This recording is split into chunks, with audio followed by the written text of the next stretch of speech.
Yeah, I've not turned audio on yet. I'm turning it on now. You can hear everybody Don't now. want to hear us. Can't We haven't believe. got anything important to say. Can't believe. I believe. Right, hang on. Why is Luke? Because I'm moving the wrong thing. Let's put. Put your camera down. Oh god, this is. Oh, this is terrible. This is what this is. I don't know what's happened here. Oh no. It's all gone a bit wrong. It's all gone a bit wrong. There we go. Oh, we just fucking Oh. Jesus. That's... The Can we Jesus. zoom in and zoom out? Nah, sod it. I'm going old school. Go old school. That's all you needed to do. Never try anything new. New is always wrong. What's that? You'd like to try something new? Nah, I'm just gonna cast fireball in the room. I didn't ask how big the room was. I Sometimes- just said I cast it. Yeah. Sometimes I think of trying something new and I just hear Luke's voice going, "What's the worst that could happen?" I think we're all good, maybe. I mean, I can still see a bit of Genie behind you. You can see Genie's bottom of your yeah, Bottom of mine. the bottom, yeah.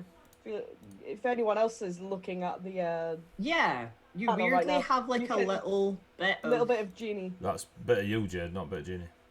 No, it's not. My hair's not blonde. Yeah, no, that was me. I just yeah. moved my hand as an experiment. Oh, yeah. It was definitely me. That was weird. Because it was like I'm the not blonde bottom now. of Genie's. I That was really blonde once upon a time. Not anymore. What is fucking going on It's sorted now from what I can see. here? Right, there we go. Yeah, we'll go with that. it looks standard. Oh my god. Levels of chaos. Right, anyway. Anyway. Professional Dice of the Beholder, streamers. you can kiss my ass, alright? It's once in a year. Rich may have had problems sorting out the stream on Sunday, and I mocked him greatly for it. Well, That is then, yeah, you Straight deserve up- everything he's straight doing up in karma. chat. Straight up karma. That is karma. Right, so let's do something. As if Nightbot just deleted all of Dice of Beholder's messages for spamming. Oh my god, it has as well. There's a shame, Not Dice of the today, Beholder. Dice. There's Not a today. shame.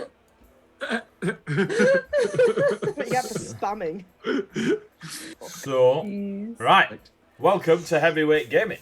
We are an RPG channel. We've been going a year, an absolute year. What the fudge is going on? So, many moons ago, about 12 months, the place went into lockdown and we decided to sod it, start streaming Dungeons and Dragons and such. Got a few of our friends to play, as you can see before you, and we also got a few people who decided to dive on chat and heckle us from the side, laughing at our nat ones and cheering our nat 20s. A year later, here we are, 40 odd sessions of D&D, 20 plus sessions, maybe 30. Carbon, we've got Pathfinder, we've done Vampire, we've done Tales of the Loop. It's ridiculous. We managed to write arcane script, 400 pages of geek. Jesus, I've got no words. 400 pages of lore for the world of Colossus that we've been creating over this last year and playing and adventuring in and seeing where it takes us, visiting kingdoms and lords and ladies and monsters and dragons that don't exist and death knights and fair realms. It's been absolutely crazy. We hype train incoming. I don't know what that is. It's when people donate enough gifts, bits, or subscriptions. Oh, nice. And then the more people do after that, like it boosts up like little cool Boosts things up. you can earn. You can earn emotes Yeah. and stuff. Oh, Tell them cool, what to- cool. People who Brilliant. throw them. Or you know. So, welcome to the channel. We are sponsored on several shows, and I'm going to reel them off here, and hopefully the mods can keep Oh, up. God. We've got Roughworks Creative, who are brilliant woodworking and leather workers. We've got Sawdust and Swear Words, incredible woodworkers. Ashana, who's a glass crafter, quite literally makes glass figurines, fucking stunning. We've got Coyote Grey, who does chibi tokens on Roll20. We've got Loki Battle Mats, who do exactly that. They create digital battle maps, whether in a flip book or you can go to Drive RPG and get them for free, buy them. They've done Kickstarters for Towns and Taverns, Wilderness, all that good stuff. We're currently in and amongst frag maps. If you go look at frag maps on Facebook and Twitter, really, really cool sort of 3D effect maps. We got Blink Dog Dice sponsoring on Sundays. They're a Welsh dice makers.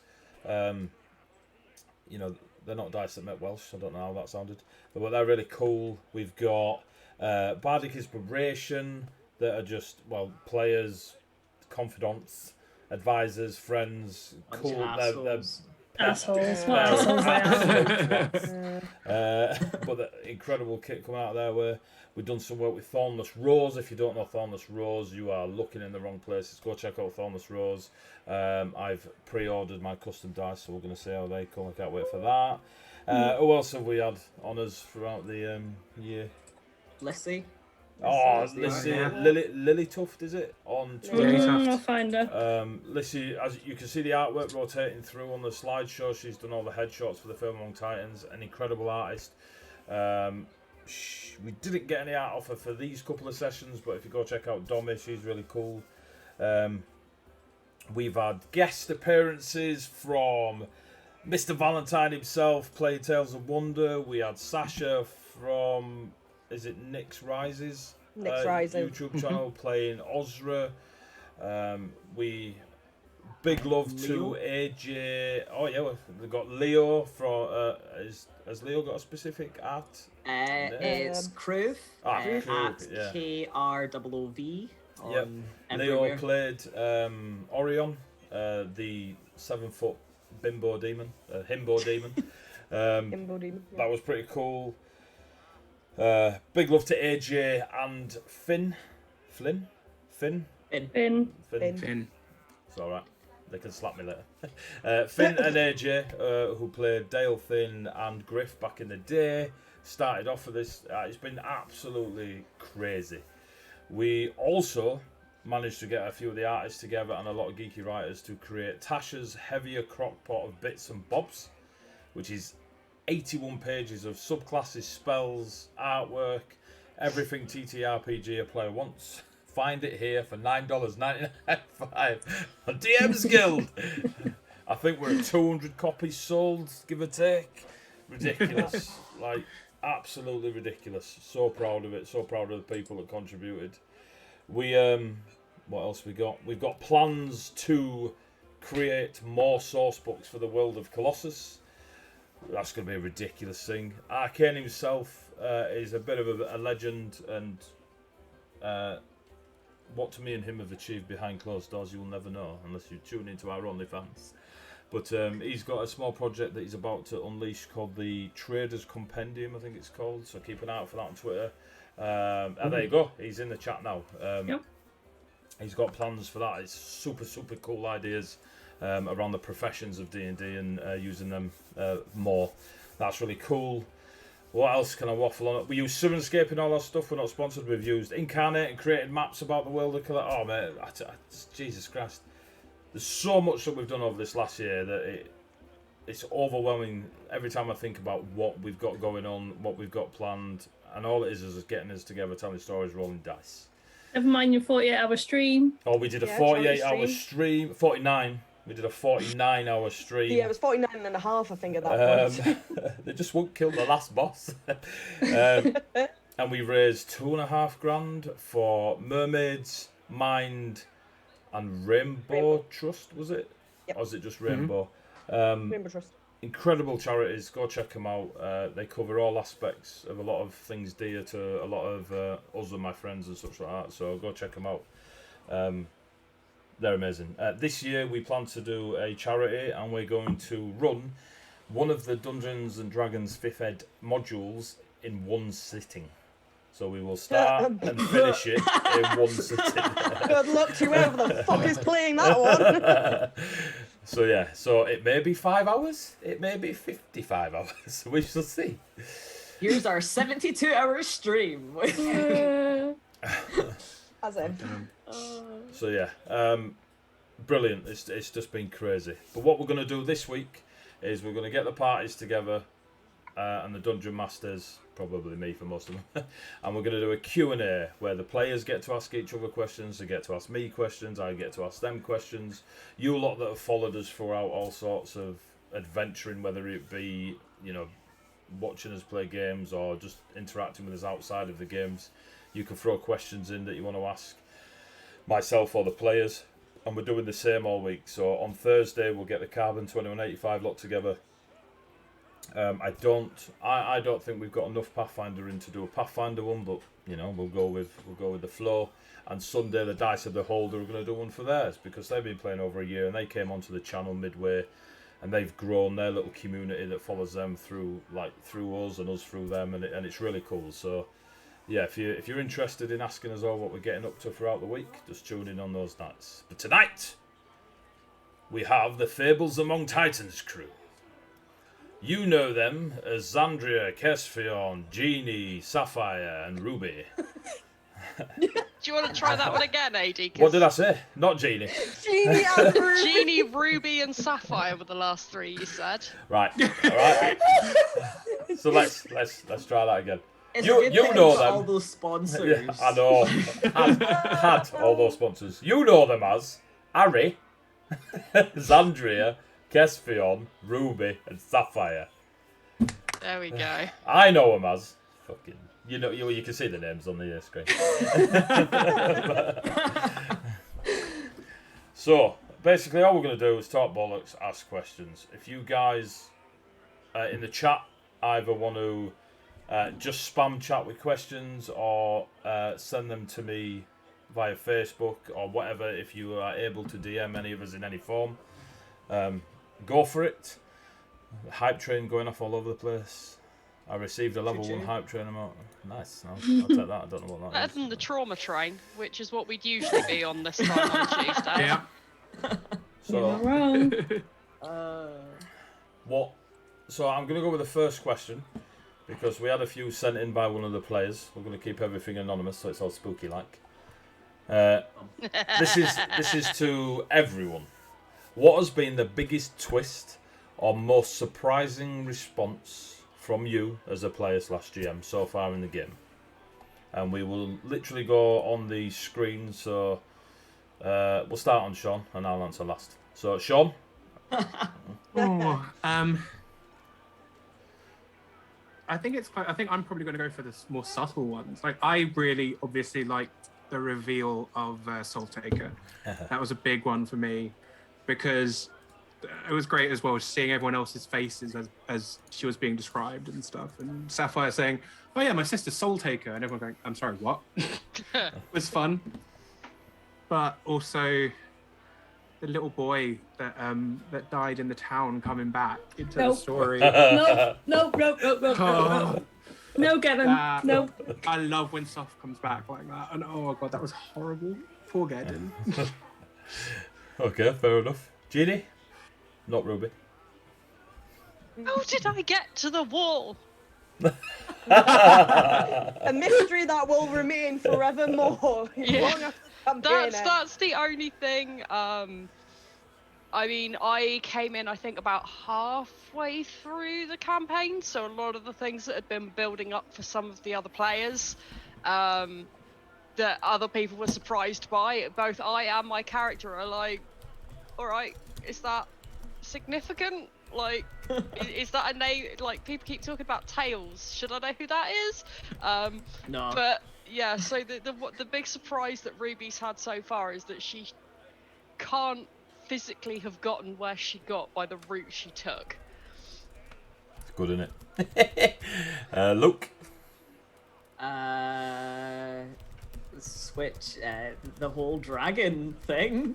That caught me off I guard. answered too. I was like being so forced by the dragon. Wasn't expecting to offer to switch my life with that dragon in the wall. That was unplanned. And even as it me, I was like, well, I'm not in control anymore, I guess. You go do what you're gonna do, Kess, I guess. I'll be over here, I'll eat some popcorn. We'll see how that pans out. So that's probably my most what the moment. Fair enough. Jed? I was literally gonna say the same thing. So yeah. Well, that's easy enough. Jed? Biggest twist or most surprising response for you? Probably becoming having Whisper become Xandria's patron. I wasn't expecting Whisper to become such a major part of Xandria's like origin story, essentially, so early on. Like I somehow in my head I plotted it that when you combine the 4 seasons, Whisper shall appear. Like that sort of stupid thing that you get in a video Mega game. Xandria Zord! Yeah. and then basically to have Whisper popped in like just after picking up the lance and then being like, well, you know, you could work with me and then you'd get everything. And it was just kind of like, yeah. Gimme. Okay. Mel, are you sticking with the dragon? Yep. Oh. It's alright. I'm refocusing. Okay, so before we go into go on, I've so I've wrote them down. So from Sawdust and Swear Words, go check them out. If you could do over an encounter to change the result, which one was it, and what would the change be, etc. Does anyone have an immediate one? Yeah. Go on then. When we were in the soul realm, Yeah. I think I would have probably changed how we just that entire thing, not just the single encounter in there, just how we because you know, some of us have lost parts of ourselves, some more than others. You were very, very gung-ho, like direct. There was no stopping, there was no thinking, it was just push through it. It's just brambles. Yeah, It'll be fine. I think the one that probably out of all of the bits that happened in there, the one that probably started the cascade of failed like loss of pieces of souls was when they were on the boat and they went through past the desert. And I think if I hadn't have had Xandria jump off to try and save her parents, then Kess wouldn't have fallen in the water. Mm-hmm. I mean, I think if we had just continued past, might have still had a piece of his soul.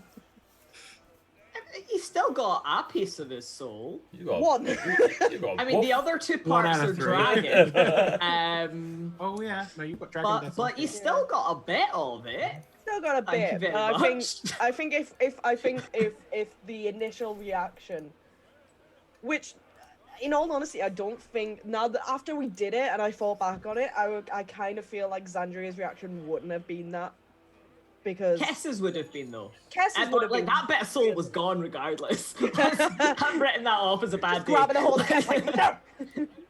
Like, I think No, somebody at some point would have jumped off the boat because it'd have passed something that would have been Something like, that- no. So, But maybe Something if would have we happened. hadn't jumped there, then Kess wouldn't have started his spiral down into death. I mean, Yeah. swan When We're dive. only kind of- lucky. We're only lucky that we got him back because I basically stomped my feet. Did. Also, I think I'd already lost a bit at just coming into the plane at that point as well, because I was down 2 at that point. That was the You second. lost one bit at the I lost. beginning and then one then. Yeah. Oh, I can't remember how you lost that one then. just do wisdom save, wasn't it? I think, or something. Yeah. Maybe. Oh, when we first went in. Yeah. Like, right near the beginning, yeah. I have one and Sapphire's got one. It's, the reason it's different, I'll explain. I'll do Sapphire's one first and I'll explain why. Because Sapphire's one, it was where we lost Delphin through the portal on the boat. Oh yeah. Now, obviously, Sean gets Yeah. that. Like, that had to be a thing. But Sapphire's entire reason to be in this place just kind of... And the worst part was he went to fucking Vey. It's like, I just came. Literally see your house through the portal. Oh yeah, that was rough. That was rough. And for me, it was the fucking assassin in the pub getting away. Yeah. Yeah. I just wanted to God, question yes. him more. I had so many more questions. My mistake. Hey, big assassin in the pub. I loved him though. My mistake. The one that tried to kill Sapphire thinking he was his sister. And he just kept And he saying, kept my saying, mistake. he kept going, Yeah. oh, my mistake. Yeah, that was when Xandria went to bed early that evening. Yeah, she needed some sleep. That was horrendously funny for me, because I was like, well, he's going to do this. And then you lot were like, stunning strike. Roll dice. Nope. Counter. Roll dice. Nope. See ya. You have to bed, mate. The children must go to bed. Go on, then. Night, mate. The horses. Past their bedtime. Horses. Horses. See you later. Night. Love you. The horses, I would never allow you to change the result. It just That's stuck in history. It was a matter of fact where When you did we- it. When we eventually get to write a wiki page for this campaign, right? Prominent in the middle of Kess's will be that story of the horses. like from Kess's point of view, it was a terrible and pointless loss of life for those poor horses. There was nothing was gained, only lost from that.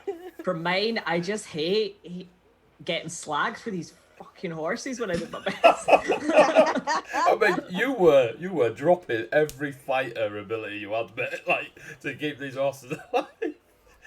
Oh. Horses for you. So I'm going to ask this one next because I want to know, and I've got inklings of which will fall. So Mebonix has asked favourite/least favourite villain so far, and Arcane Sports shakes fist Gabriel. Now Gabriel comes up. I mean, all Gabriel's the pretty time. up there. So I who don't is think Gabriel is a villain. That's just Tails. me. Just tails. time will tell. Just Favourite- say it. favourite- I love how much you hate Tails. Plot twist, Tails is the villain. When we get to like 100 episodes, Tails, shows off his mask. I love Tails. The gems Love him. Tails Luke suddenly loves finally Tails. turns into final form. You're Yeah. wrong. Same as Luke loves Gabriel. I think they're absolutely fab as characters. I love that. Arcane's like, you're wrong, Luke. He is a villain. I love do like Gabriel. Gabriel is good. He's fab. I would say I think Ulrich is an amazing villain. Oh yeah. Yep. I really enjoy him. As He's a not very villain. charismatic. No, No, but he's a I good. think He needs to be charismatic. Yeah, he's a towering everything power. That's what it is. else. It's like, yeah, he haunts everything. He's always like some kind of presence there. He's always affected something. I quite Cass like still having Goldilocks. I don't remember her nightmares name. Oh, I Yeah. hated Goldilocks. I can't remember her name, but I I- really liked her I as a villain can't- because I I like can't. that kind of character. I need to find She out. was just so creepy. Yeah. But, like, I think she's the but in only like a recurring was not a villain good- I've met. Yeah, you've not met Ulrich. No. Oh no, I've seen, or however the Red Lady chose to come and communicate to us. Oh yeah. So I've met Goldilocks and sort of met the Red Lady. Yeah. Didn't get Gabriel. You didn't get Ulrich. I've not seen. I've heard about Ulrich. I've not really met him yet. But You're in terms lucky. of Ruby, we know how Ruby feels about Goldilocks, and so far she's She's just not not well, very is she? impressed by the Red Lady. Just not well. Not well. Wow. But yeah, the Red Lady, Ruby's just like, well, who's this silly woman who talks too much? She has Which is I the deity. really though. no understanding of the kind of danger that is actually Yeah. presented by these people. Like, we're talking about, like, oh no, Ulrich, and she's like, it's alright, we'll just hit him on the head, it'll be fine. We'll just Yeah. go and kill him, we've killed everyone else. Goldilocks I'm is really excited to Elmir. find out about the Red Lady. Elmir. Like, more about the Red Lady. More about the Red Lady.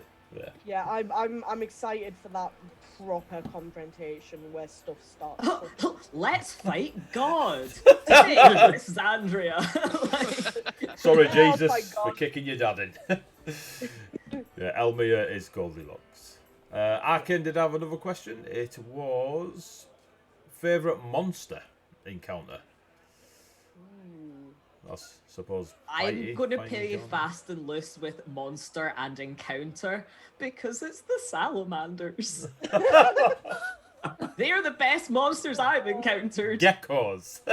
Echoes, I Geckos. don't care. They, Geckos. I feel them in my soul. I love them so much. Blue It was- dragon. Blue dragon. I can't remember which one it was, but it was that. There was like a weird, creepy, like baby figure that was just. I can't remember. What? I think it was in the Souls, I think, but I'm trying to remember. I can't remember. What? There was a don't weird, remember creepy it being- one. My I think memory's everything in the bad. Souls was creepy. Yeah. Did I you have dream no- this, Mel? I have no recollection of this. Does No, me anyone else know? I- The baby. I'm trying to think. I don't know. I'll have to look at my notes, but there was something in the weird realm of souls that was proper like weird. I didn't like The it. whole thing was weird. The whole thing was weird, but it was good. Genie, I think sure. I liked the spider thing, like Under the the bridge. creepy darkness spider. Yeah, the bridge Yeah. one. Oh, the bridge one. It was a weird encounter just because of how we'd slightly split up, and there were things going on that. I say we'd slightly split up. Kespion was doing a thing, Guess This one was rescuing them, to be fair. rescuing people and like doing the heroic Genie. thing. Oh, and Ruby. Sapphire went, big monster must hit, and we all fought it, and we got a little imp out, and it was a cool encounter, and it was that line that hits between, oh shit, this is real bad, and no, it's just a challenge, it's okay. It was good. I was gonna It say was- I felt relatively safe in that fight. I can't put my finger on why. Because AD was saving up the danger for when we crossed the bridge afterwards and the ground started shaking. No, it's because Ari was protecting you, right? I'd Parkouring off. love to say that was the reason. However, I think the reason was probably a lot smaller, closer to the ground, and a little bit on fire. However, Pyro, if there's the anything that will make ultimate Xandria tank. feel safe, it is somebody doing a parkour face stab. Oh, I forgot. Yeah, you did finish it with a parkour face stab. Parkour stab. I'm not good with parkour stabbing. Remember the time Kes shared a bathing room with the Elf Queen full time? Oh God, yes. She just Kes just put getting Kes himself in down. those situations all the time. Always the uncomfortable situation. The vampire lady, the tavern, fucking Oh yeah, let's walk with the elven vampire. leader in the bath. Oh, you are definitely one that I've got to work. Look, I'll give you that when Kes is involved in social encounters. I'm like, we could get through this, Eddie. We could get through this.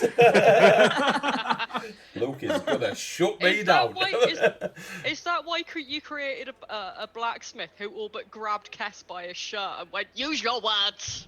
Oh, Anastasia. Yeah. Unfortunately, she's based on real life, so. To be fair, Kess's social interaction has gotten better over the course of the campaign. Because when we first started, he was silent and constantly looked at Xandria for Yep. doing That's the very talking. true. Very true. Because when I've looked back through, because when I was going through looking for Sasha's character name, one of the very first clips that I put up on TikTok was AJ when he was Dalefing going, and now you're in charge, and Luke just going, Yeah. Yeah. and then just being like, no.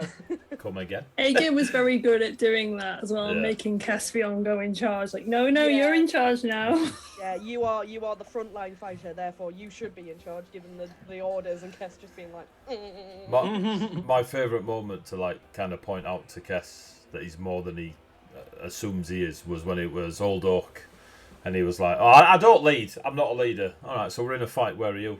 Probably in the front. Yeah, in the middle, at the sides. Yeah, I'm at the middle.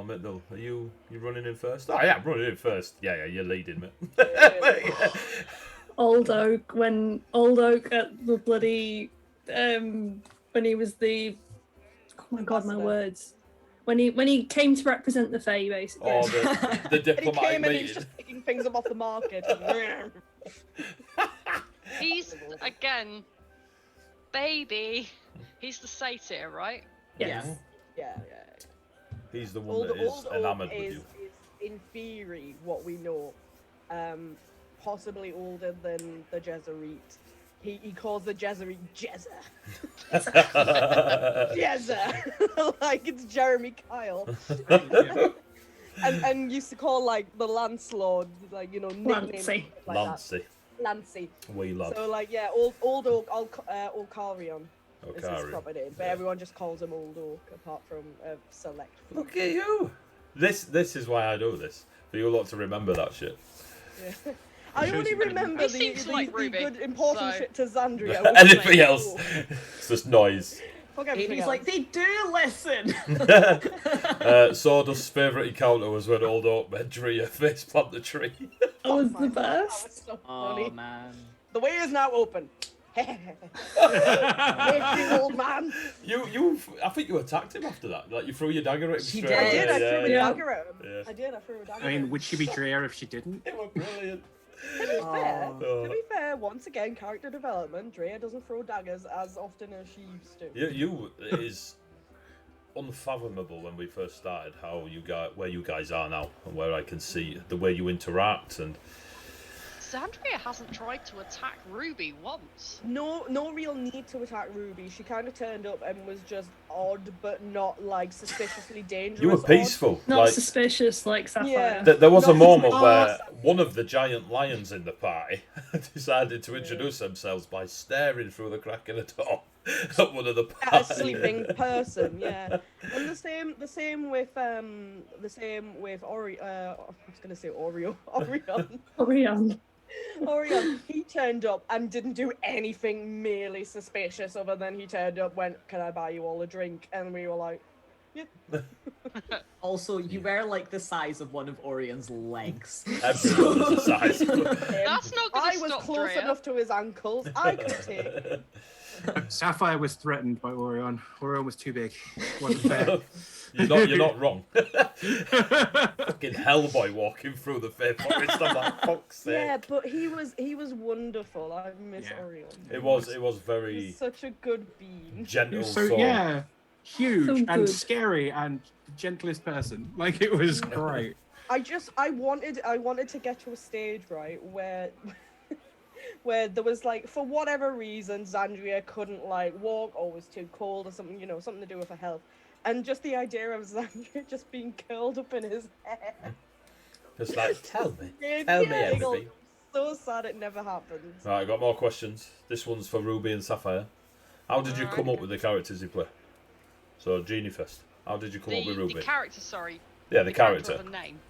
Any. The name, the class, the character itself. I wanted to play a druid that's... She's named after Rubius Hagrid and Steve Irwin. I wanted to play the druid where everyone's like, "Oh my god, a dragon," and she's like, "Oh, look at his face.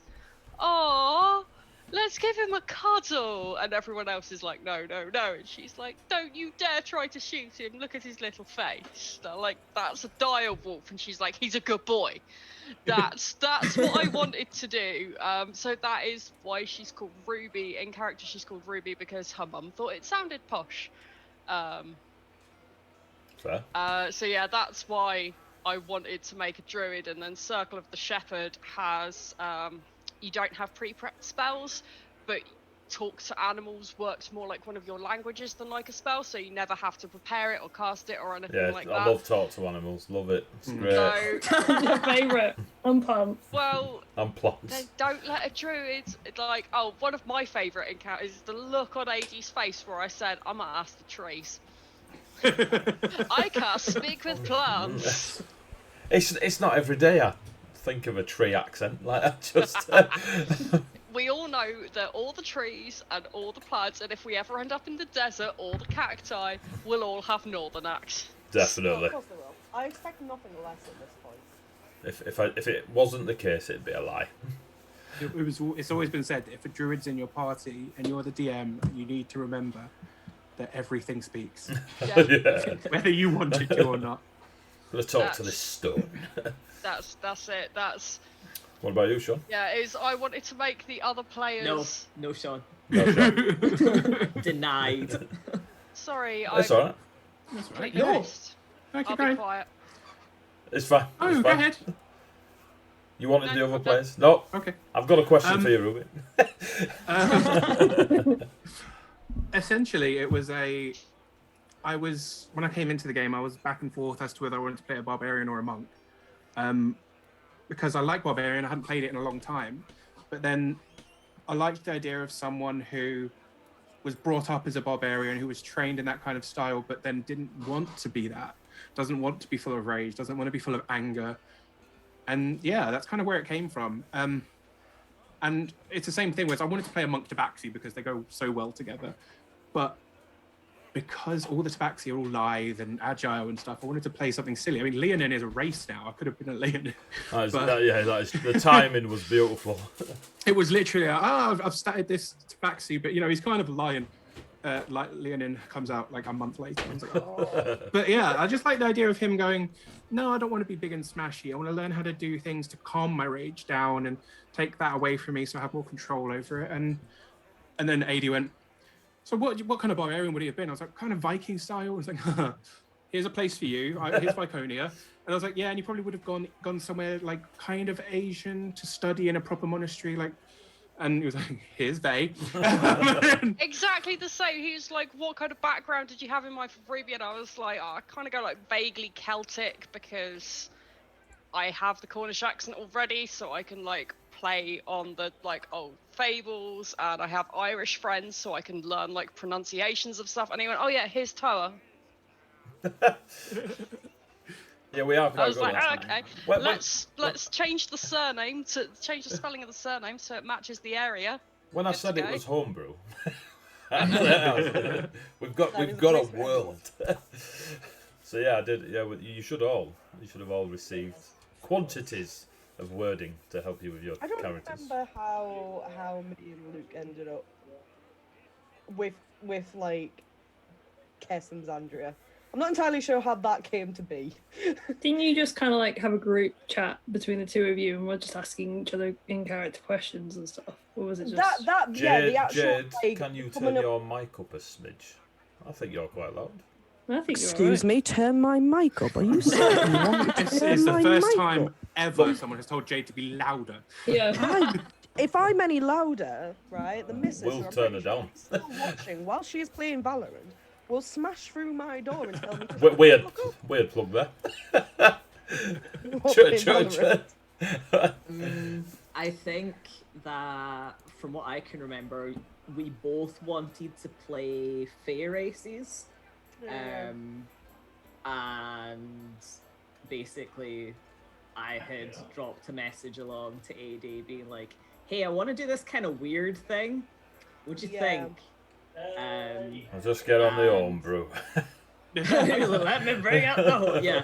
And then after that, the rest of it kind of... Because it was either going to be... We wanted them to kind of come from the same place. Yeah, but how did we end up in the desert? That was all on you. Was it? Yeah.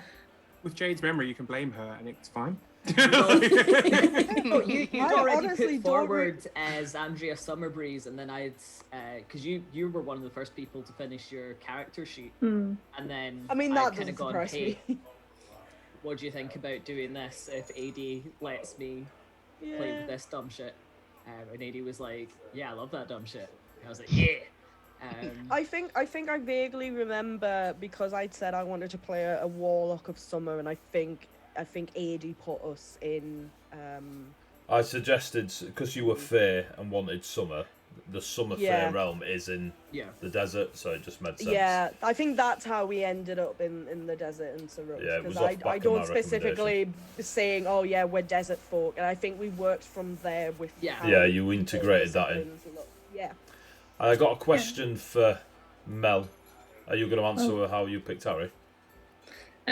Yeah, basically, I'm terrible at making characters, so Luke just gets on a voice call with me and it's just like, so just think of a character that you enjoy playing. So I did a lot of many panels as Sirius Black from Marauders. So I basically based him on Sirius Black. Which you will now never be able to unsee. Nope. I have never clocked that, and now I get it. I really get it. I did years roleplay as Sirius Black. I really get it now. Yeah. Including the backstory. But to be fair, again, the backstory, literally AD ended up sending me like a massive sheet of, hey, you're from Ravenholm and this is all the House of Eagles and this is all the people that you might know, and then I wrote a proper backstory from it. It was great. It was really good. We're doing an impromptu question for the DM. We're doing an impromptu giveaway of the hit. Oh, are you? Really? HWG supplement Tasha's heavier crockpot. So the question is, how would you like to go about doing it? If you all give me money, I'll let one of you have it for free. How about we just go for a word? So at the break, we'll throw a word out. It's probably gravy related, I've got to say. And those in the chat, you put the word, and we'll have Nightbot do a random roll on it. Impromptu competitions don't really work sawdust on Twitch, but thanks for throwing it in there. So yeah, at the break we will do a giveaway. Keyword it, Nightbot will randomly roll, and one of you lovely lot can get a copy. If you already own the copy, then you can choose somebody. Garblag, happy anniversary! Garblag. Thank you very much, Garblag. And you can choose someone to give it to. So Mel, the question I had for you. Once you finish that, was now that you believe you finally finished Ari's really bad, not good day mini arc. Except we haven't had a long rest yet, so I'm not You have entirely not yet had a sure. long rest. You're kind of mid-afternoon at the minute, so how does Ari feel about his return to the wall and the state that it is going to be in once he's left? Ooh, I mean, he's had a proper From Anonymous. redemption arc, which I was not expecting. I based him on Sirius Black, so he runs away from home when he's a kid and, kind of doesn't get on with his parents, etc., etc. And obviously is like raised in a noble family. And never really expected to actually have to go back and actually resolve things. So, yeah. I mean... He actually had to face up to his responsibilities and then actually do something about it. And I think one of my favourite moments was when the whole party pushed him back from him running away from Elva and just being like, no, I've got a question no, you will about go and Elva. deal with this. We do have a question about Elva, so we'll get to that soon. God. Players, feel free to just put your hands up if you have questions that impromptu tip up. Otherwise, I'll just go off this list. But yeah, in terms of his feelings about the way the wall is, I think he needs to get back upstairs first and have a look at what's actually happening on the wall. But in terms of his actual whole thing, I think I'm quite satisfied. I was to the point where I was like, if he dies now, well, he's had a full arc. And I didn't expect it to go that far, so there we go. Well, I'm glad you've had a full arc.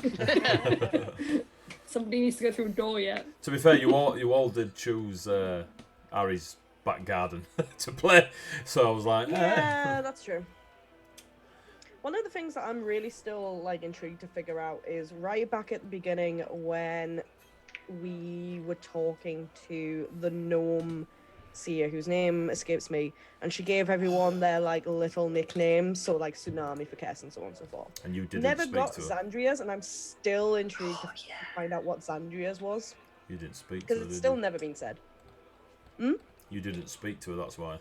No, I know I didn't Yeah. speak to her, but I still would like to know, and I'm kind of hoping that it'll come up in the future.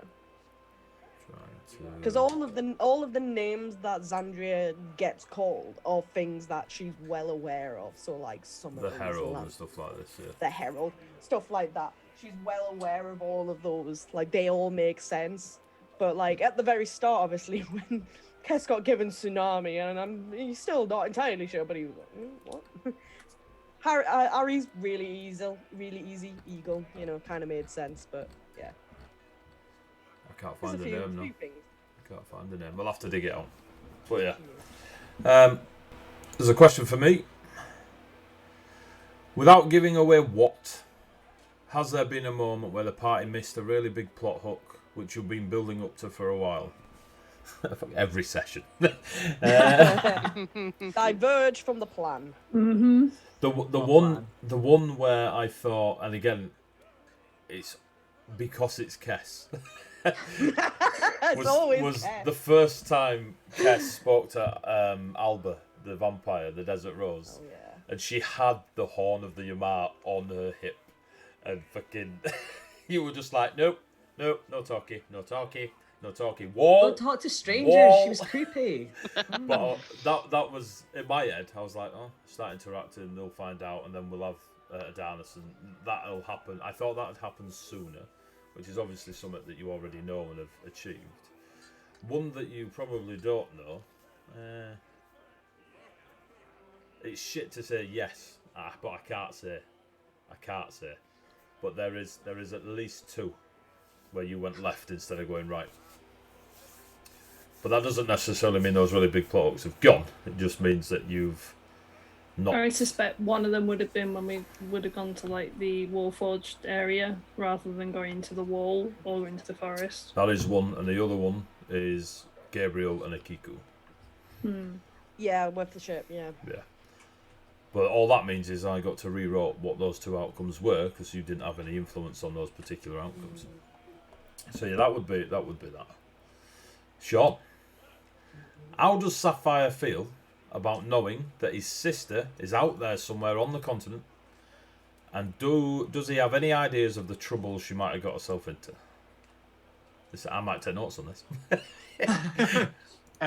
His feelings on her are real. Like every day he wakes up and wants to go past the wall and go find her, even knowing that it's real dangerous that side of the wall. But he also is aware that there's a greater good out there, and he's been training for years in a monastery, and he's here to help the people of Vey, especially the Tabaxi of Vey. So he's literally every morning for him is a weighing up of personal goals and goals for the world. As for what I think she's getting up to, God, I have no idea. Like, Soul taking? I mean, yeah, but like, Could be. so the names of Sapphire's tribe are all metaphorical. Theoretically, he was called Soul Taker because she was a hard ass. She was, you know, the powerful barbarian that actually took up the mantle when Sapphire left. So her actually taking souls and having like this massive train of souls behind her was a Soul shock. train, Jesus Christ. I'll never forget that. Oh yeah, that's one of the few. It's one of those jokes that has accidentally gotten made. Like I'm a wizard, Harry. He's a wizard, Harry. Your Just Harry's because of the brother. way AD died behind his eyes when he realised what he'd said. I was 2 for 2. I was like, for fuck's sake.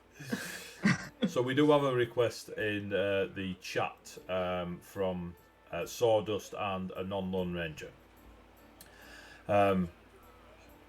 Lone Ranger, there isn't a character pop out. We usually have the character classes on and stuff, but as Sawdust has asked, we'll get the players to give a brief overview. So, starting with Mel, can you give a brief overview of your character, level, class, subclass, etc., whatever? Just who is Harry, what is Harry, etc. Make it brief. Punchy. Brief.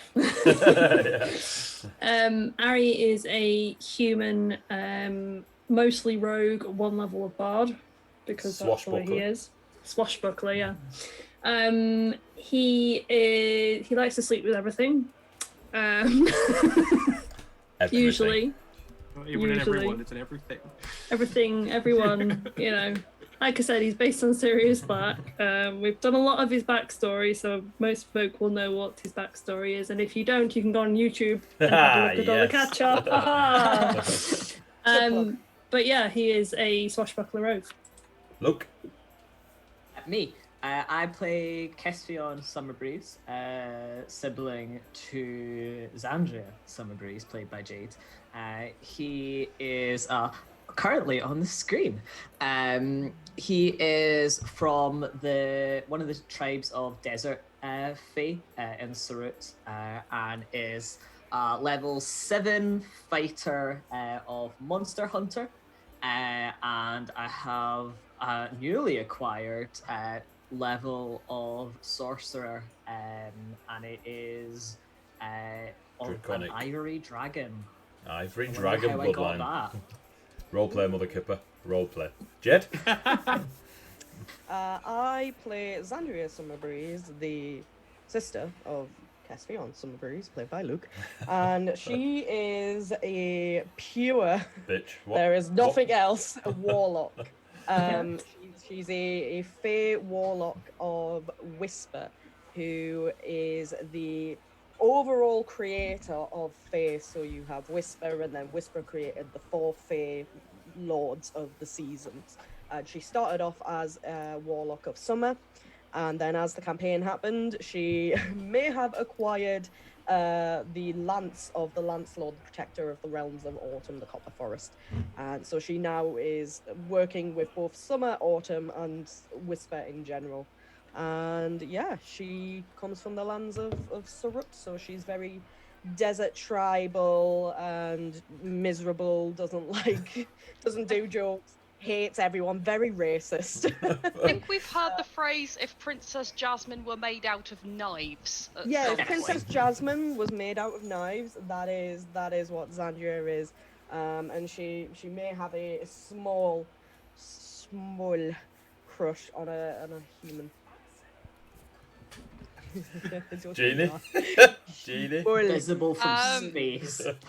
Ruby is a human who was found as a toddler wandering alone. She was adopted and raised by halflings on a farm, and she has become a druid. And if you look on the screen, you can see Jeremiah the mouse who lives in her hair, because I've just got to point that out now. The picture's big enough for everyone to see it, because that makes me so happy.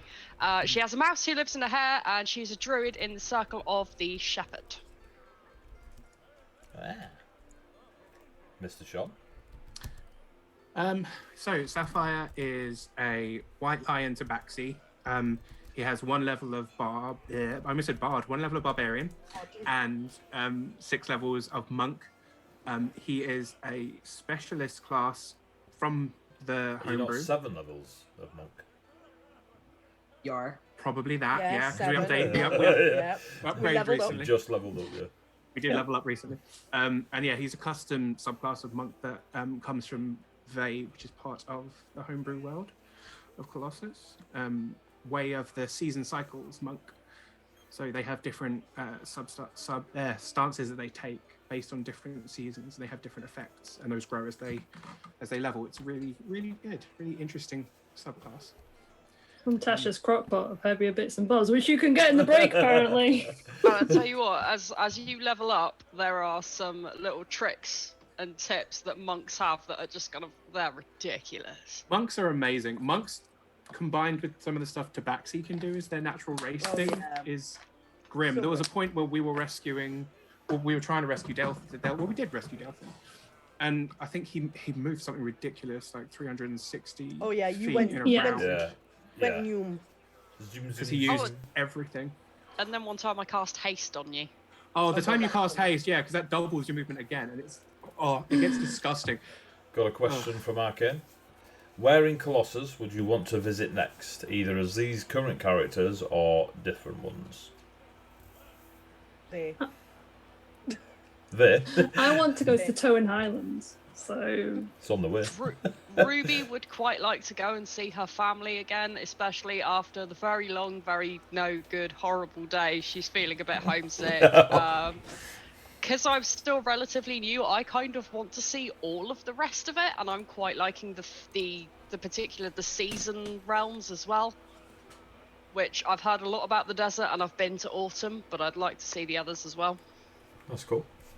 And I suppose really realistically, probably should do a pit stop in either autumn or summer, otherwise Xandria ain't gonna be doing anything. She got told off, didn't she? Yeah, she got told off for being out of a season too long. Gotta go and recharge. You like took a on the fucking responsibilities of the pull her in. Lance Lord. You were like, yeah, I'm the new Lance Lord. Right, I'm off. Just So, put kettle on, I'll be back later. 7 sessions later.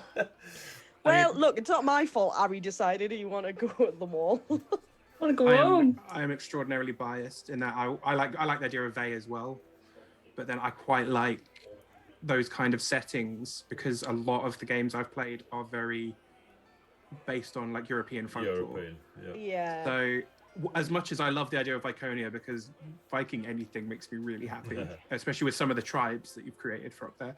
But I think Vey would be really good to explore because it's really well fleshed out already. So going and experiencing all of that would be really cool. and we've I got like the hooks to it already. Like, I like the idea of all the characters like dressing in traditional Vey clothing as well. So having like their little kimonos and That would be tartans pretty and sweet. stuff like that. So that would be really We'll have to cute. get some more artwork. Please sponsor it. I You're would not like. getting Ruby changing her clothes. Stop. I would Aye, quite aye. like to visit the House of the Forged, just yeah, that because too. Kess kind of made friends with like The Soul Anvil. with the Oh. no, I was gonna say with the Soul Forged, when they were traveling, Oh yes, on- yes. on- and, The Ogre and Whale. he'd like to make sure that they're okay. But similarly, I'd like to actually see in game Surut, and like the Tone Highlands as well, because like my Garena. brain thinks that might be where spring is, and I just want to see what that looks like. But all wanna get another I want to season see in my everything. I have no gauntlet. chill. You wanna I just see want to everything. touch all the things. The House of the Forge was Lady Garena. Just going through my notes now. I'm like, I actually made notes. That's pretty cool. Yeah. Arcane won't believe me, but what about you, Mel? Did you already Is say? that Towing Highlands? Oh yeah, Toa. You did say That's Toa. where I want to Yeah. go. So and they're both relatively en route with each other, so that works out kind of nicely, I guess. Guest NPCs are fun. Do you have any plans for future ones? Quite simply, yes. Always. Always. I am a big fan of one. We already know that we're not the only 6 that play D&D. So, you know what I mean? So if I can get as many of my friends or your friends or acquaintances or anything like this that drop in for a session, I'm all for it. It's cool. It makes the world a bit more real than some guy trying to do 50 accents, you know. So I'm a big fan of getting in the guest NPCs. It was really cool. It was really cool to have Eddie play Tails. So funny when you had Eddie come in though, because none of us knew he was going to come in, and then suddenly Just when he everything appeared, we changed were on like- the Zoom, and we're like, "What?" my character had just managed to kill his character in an online LARP. Yeah. I heard his, I've never met Eddie in real life, so I just heard that voice and I was like, Oh no, he's come for me. He's come for me. He's haunting me. So I'm a big fan, and I really enjoy the short-term involvement that Leo, Sasha had brought in. Even AJ and Finn, even though they were on it for a little while, that, you know, their interactions and contributions were world-making. Do you know what I mean? So I mean, Finn's character was literally the reason why Ari's taken a level in Bard, because he wanted to message them. yeah, Yeah. "Aw." I really hope we can get them both back to drop in for a couple of sessions. Yeah, that would when be it is cool. appropriate, you know. Yeah. it's definitely on my list of to-do. Because let's be honest, the one of the greatest mysteries at the beginning of the campaign was Dalefin's weird shifting that he was Echoes. having, his echoes. Yeah, and we These need the bloody conclusion. echoes have a lot to answer for. I'm just saying. I am really, because I came in and echoes were obviously a thing, and they were a big part of Sapphire's backstory now. But I had only ever heard of them from, obviously, because it's a Matt Mercer creation, but you've adapted it in a real interesting way into how it works here. And it's so much bigger and cooler, and I think, yeah, I love it. Well, originally that So was good. Dale Finn's thing. Was AJ asked me if I minded him playing Mercer's stuff in our world. I don't care, mate. You know, it's D&D. There's lots of homebrew out there. Go for it, mate. As long as Mercer don't sue me, I don't care. But I did warn him that it'd act differently or come across differently, because I didn't want to just copy paste. That's not my thing. You know, that's not how anyone should tell a story. But so he's gone, and you're getting the brunt of it now. So good luck. Adi, tell us more about how Colossus was started. In a nutshell, I may or may not have got in trouble once or twice as a child and grounded, and I wasn't allowed to play my computer. So I had a notepad and a pencil, and I started writing stuff, and it was ridiculous, horrendous, should never see the light of day. But then I got older, and then I started writing other stuff. I got more into fantasy and LARP and tabletop and Games Workshop and reading, and you know, it inspired me to write more and more stuff about a fantasy world. I don't understand geography, I don't understand the passage of time and how it works. So when I write something, it's there and then. I've had my friends ask me how you managed to get a river to run uphill because of the description I gave them or I'd written, and they'd read it and they'd be like, you do know if you draw this out here, the river runs up. And I was like, yeah, magic. You know what I mean? It's fine. It's fine. Water elementals. Boom. There you go. You've got a little feast out writing about water elemental tribe that managed to make the water go uphill. And they were like, that is a proper... Like, you went round the houses to get there. But it's cool. It sounded fantasy. And it went on and on and on over the last several thousands of years. And then I met this lot. We started playing. I'm not very good at running modules because I find it hard to wing a module because I have to remember what I've read and they're a bit more structured. I get that DMs can wing through a module. I just find it difficult, so I used to homebrew everything. I then I get Arcane, aka Roberto. We start waffling shit. Rob's like, no, I can't write stuff. I can't put it out there. I'm an absolute genius and can write for days and days, but I can't put it out there. I'm bigger than him, so I made him put it out there. He was like, well, if I'm putting it out there, you're putting it out there. So we both put out. Yeah, we started growing Colossus on a more grander platform. Like we needed more because we started sharing it with our friends or publicly to people that we didn't even know. So we couldn't just have the odd fantasy encounter or the odd tribe. We had to create cultures and nations and governments and religions and landscape and, you know, quite literally thousands of miles of land to populate with writing because I don't know geography. So that's fallen on Luke to deal with. He's got a shed. If you ever send it along, all right, God, I've got a lot of stuff to do. All right, you do. So by the time it comes to you, you're gonna have pages of it. So yeah, that's how Colossus started. Hopefully that was shorter than it meant to be. Thousands of words. What more questions? A quick one in there because I can see it. It's short for Georgina. Oh, okay. What your name short for? Yeah. Yeah. That's not a job description. I like It is that. not regrettably a job description. On that, Georgina, as the newest member of the party, God. how is Ruby coping, especially as someone who wasn't raised in a combat background? You've turned up as quite a nice druid. How is Ruby dealing with stuff? At the moment, Via tea. is basically everything has been one thing happens after another thing, and Ruby has never. I mean, she might technically not quite be of age yet. She is barely an adult at all. So she's not really learned this whole, like, forethought thing yet, which is probably just as well, because it's like, well, at the moment, we fight this giant spider, so that's what I need to worry about, is the giant spider. And then when the giant spider's dead, it's like, right, okay, what's happening right now? Oh, okay, we tried to go to sleep, and Sapphire went under the bridge into the darkness. Okay, right, so now we deal with that, and like, right, okay, now what's happening? And it's just...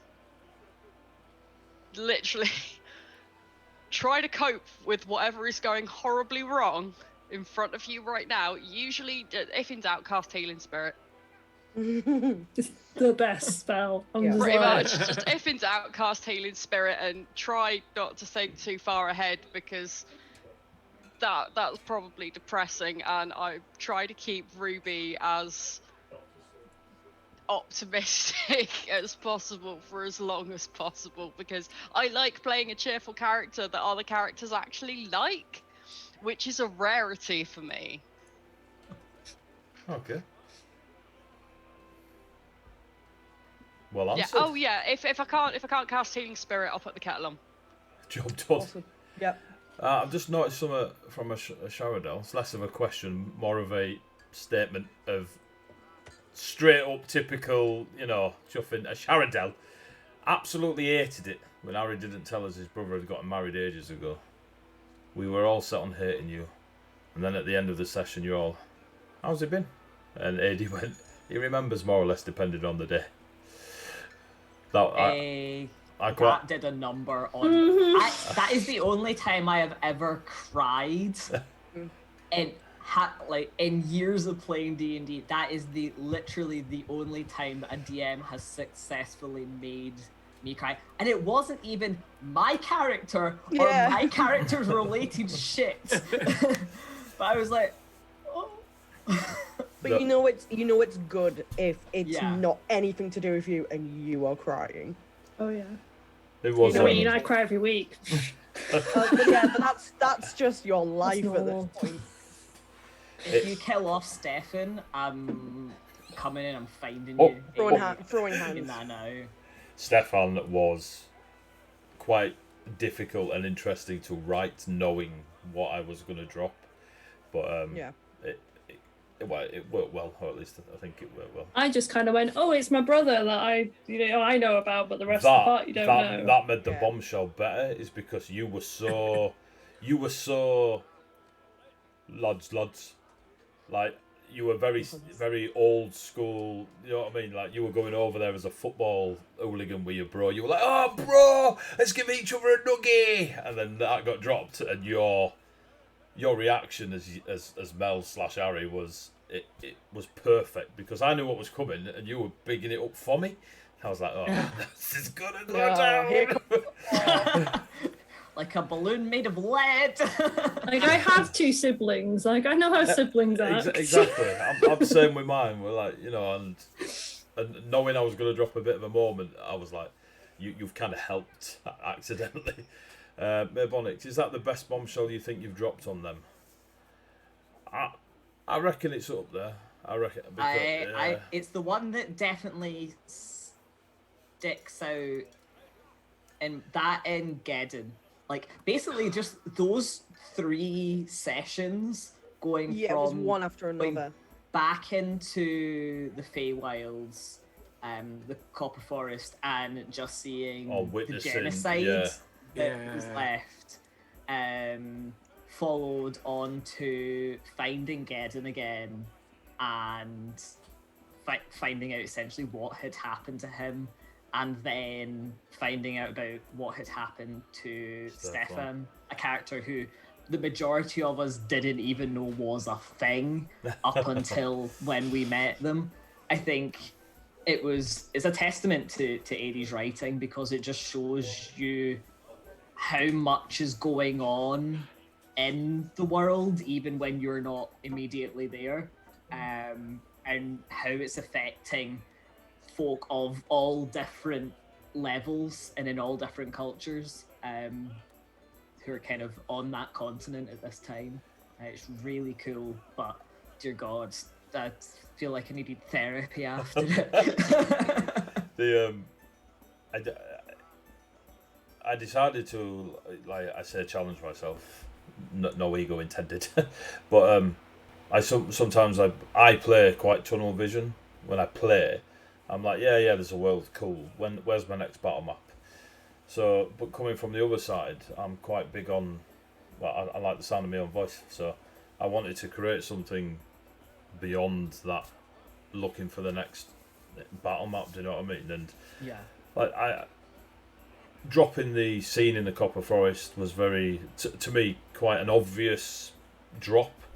Like, your players are going to a place where there's lots and lots of death, you know what I mean? So I wanted to make sure you saw that and understood that you can go as tunnel as you want, but all outside that tunnel, this is happening. Gideon had planned from day dot.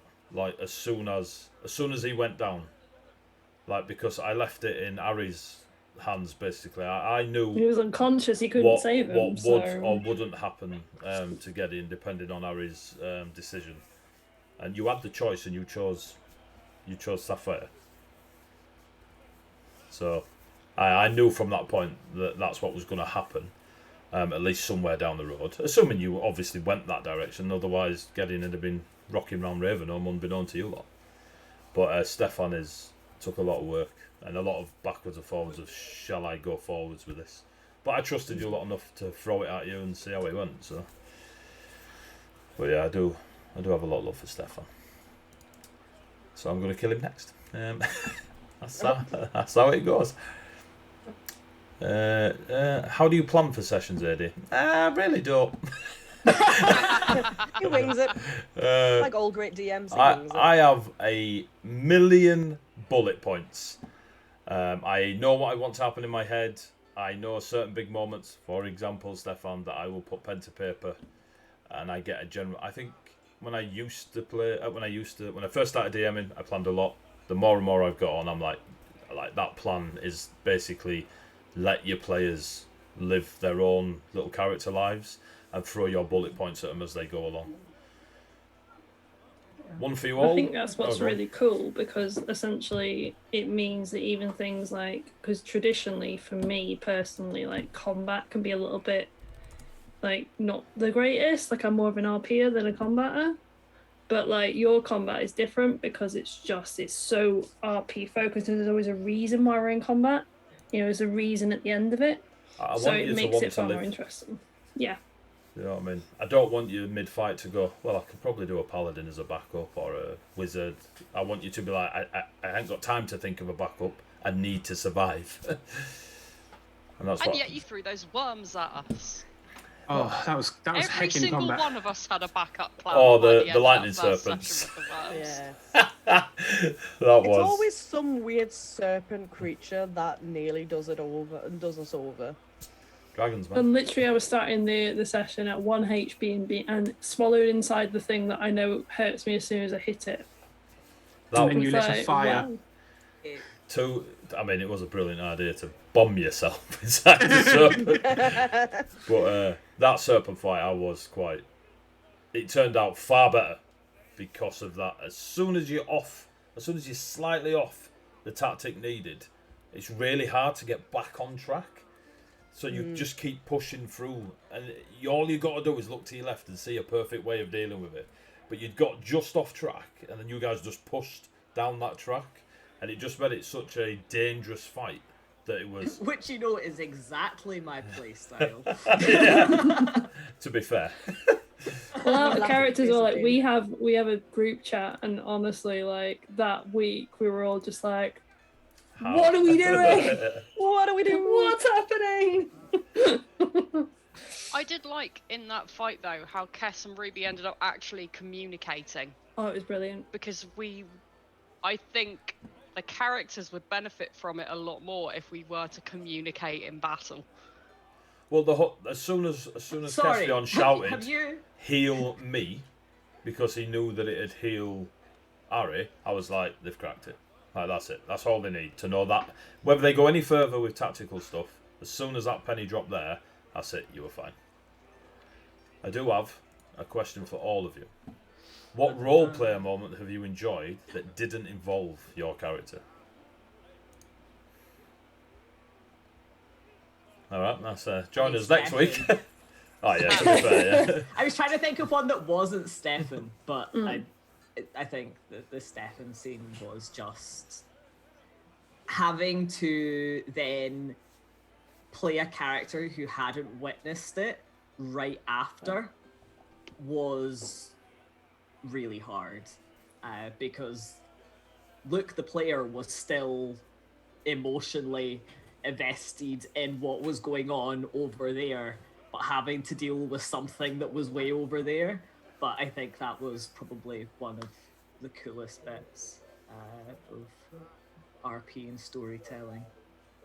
I think for me it was Xandria and Cass in the Realm of Souls. And like obviously them encountering their parents and that kind of stuff as well. Like that was really cool to watch and really cool to, and then like the way they kind of reacted to it and that kind of thing. Like I really, really enjoyed that. And then I really enjoyed like Ruby's introduction as well, because me, Luke, and Jade had all played with Jeannie before with Ruby, so we all knew what was coming. And just being like, oh, Yeah. Waiting really? for the stupid accent. How about you, Jed? That's a lot, though. I liked Sapphire and the vampire in the tavern. Oh, Christ, I'd forgotten about Oh that. yeah.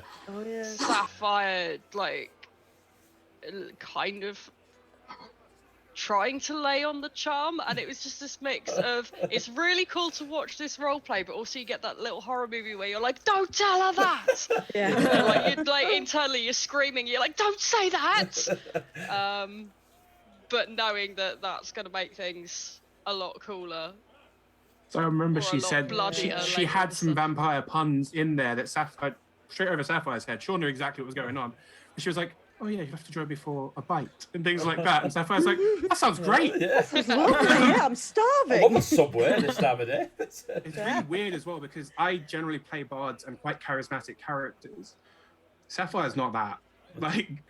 That was weird because that was me playing someone who doesn't know how to be charismatic. It was a very strange thing. Just do all the opposites. It's very recent, but I really liked all the role play around the dragons recently. I really liked going into kind of the realm of the wall of whatever it was, where Ari actually spoke to the dragon and like where Kess spoke to the dragon and stuff. And I thought all of the stuff, them talking to I can't remember his name, dickhead behind the Altarian. yeah The man behind the curtain. yeah, because I think I actually really liked him as a character, and I hope we get to talk to him again because Sapphire doesn't like him very much. But yeah, all the role play around the dragon stuff, and yeah, it was great. It was great because it affected everyone, even when we weren't right there. Actually, that was another one of my very favourite bits, is where the voice behind the curtain goes, "Who is Aristotle Rycroft?" And Luke goes, "You could ask him, but he's indisposed." And I was just like, oh, back talking a mysterious voice. I love it. I think my favorite thing to like look back on is probably the first time Ari went into the Copper Forest. You passed out. One passed out, then waking up and just being like, shit. Being told not to go here, and then just the constant like fear of the Celtic fear of don't do this with the Fae, and don't step off the path, and just like, and then all the Fae just being like, yeah, right, love. And flirting with him and touching his face and like fawning over because It's like the first time like you take your kind of normie friend to like the goth club. yeah. and they're all just like no, everybody's chill apart from that guy. He bites people, but just over here. But it's not even like that fear has disappeared from Harry. Even though he's been in and out a couple of times now, he's still going in and just like, I'm not saying anything, I'm not giving my name, I know what they'll do. And then Sapphire walks in and just goes, that's Harry, that's Kess, that's Xandria, I'm Sapphire, and we're all just like... Someone who grew up with an Irish father. The Celtic fear is real in real life. But Yeah, to explain the Celtic fear, basically, well, a few of us are from either Scotland or Ireland, and basically it's just you kind of get raised on fairy tales of like. There are trees that you don't carve your initials in, and there are places you don't go after dark. You never tell a Fae like a full your full name. Your full name. You never give your full, power. Yeah, you Aristotle, keep horseshoes open. Sebastian Rycroft. I clocked that, even if that was like. As soon as you're like, oh, so you're going to introduce yourself then? And you're like, yeah, of course I am. It's Aristotle, Sebastian Rycroft. I was like, cool. Right. Even Xandria and Kess, who are Fae, will not give their full name to other Fae. Because they don't know better. Yeah, they don't know the intention. That was coming straight off Ari then deciding to claim responsibility for things. So now he's starting to go, actually, I am an eagle. Like, this is my thing, so that was coming straight off that. So he would, because he wouldn't know. And then if he knows, because he doesn't technically know yet. But yeah, if he finds out, he's going to be a little bit worried. Just a wee bit, just a tad. But yeah, it was quite fun playing into that because obviously I've kind of grown up with that, and so it's like, oh yeah, no, he would have been told all these stories of the Fae, etc. growing up, don't walk off the path, etc. So it's cool. I reckon obviously I don't have a character, but I reckon one I witnessed that had nothing to do with me being an NPC or anything like that was I enjoyed the kiss on the cheek from Xandria to Ari. Which I don't remember doing. Because it was... honest, don't remember it. It was... unlucky, we've got video evidence. It was so quick, fast. It wasn't a long monologue. It wasn't soap opera roleplay, do you know what I mean? It was very much a... whether you like it or not. Xandria. I think it was just after a fight. Yeah, I you'd think it be. was I think you literally got just after a battered. fight. You got. It was. Oh, it's when- just after when I the vampire parkoured. fight. Yeah, you nearly Oh. died. It Yeah. was the bridge fight. It was after the bridge fight. Yeah, it was. It was after the bridge fight. It was Yeah, more it was- recent. so it was- yeah. But there was wasn't one in super the There's, pub as there's well. been a wasn't couple. Yeah. But Been a couple. There was one where you were escaping the ships as well, I think. yeah, the and you just it was just so brief. You just walked up. I'm glad you're all right. I'm glad they didn't get you or something like that. Kiss on the cheek and off you went. It was so smooth, simple. It was. I quite enjoyed that. Oh yeah, I do remember vaguely. I think on the bridge, Ari failed several times to do anything useful, and I think I mocked Ari, and then he did something good, and I think it might have been Got a nat 20 on a parkour And- and then a stab and as then he killed finished, the thing. Yeah. I think as he finished, I said, "That's the Ari I know," and then gave him a kiss on the cheek. I think that was it. That's the one Yeah. I remember. If there were ones before that, I don't remember those. Yeah, Wasn't me. in Anastasia's sort of tavern, when you went to bed, you kissed Ari on the cheek and said, "I'm glad you didn't die." Oh no, it wasn't Anastasia's. It was in Lyric. Yeah. Yeah. Oh yes. In the after Goldilocks fight. Yeah. Goldilocks fight. Yeah, after Goldilocks fight. Yeah.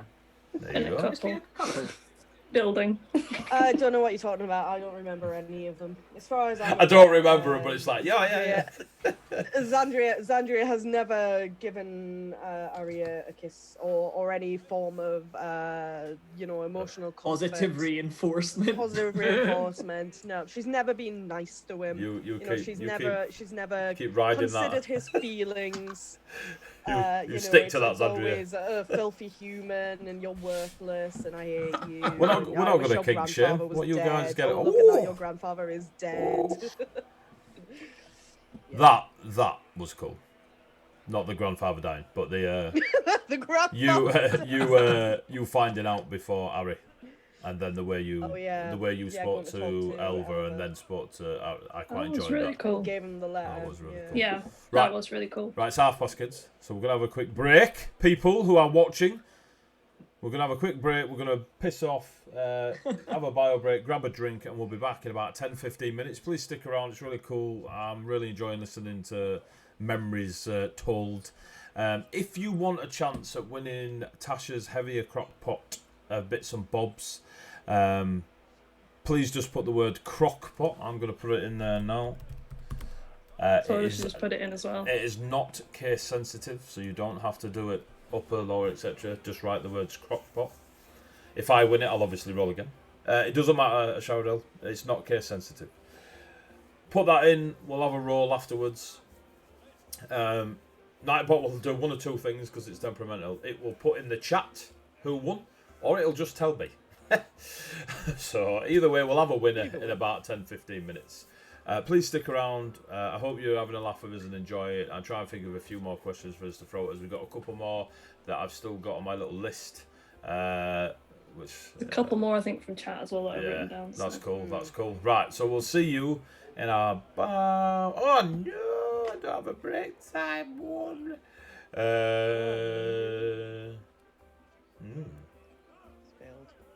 Failed. I failed Professional, myself. professional streamer fail. Whoa. Right there, not having a break. Right, we're off on break. Honest, Gov. Honest gov. I'm sure. I'm Yeah. sure I did a break one. Yeah. Did I do a Yeah, break that'll do. one? Thanks for watching. See you again soon. No. No. No. I go back. Hello. Ah, for fuck's sake. Starting soon. We'll go with starting soon. Yeah. Oh jeez.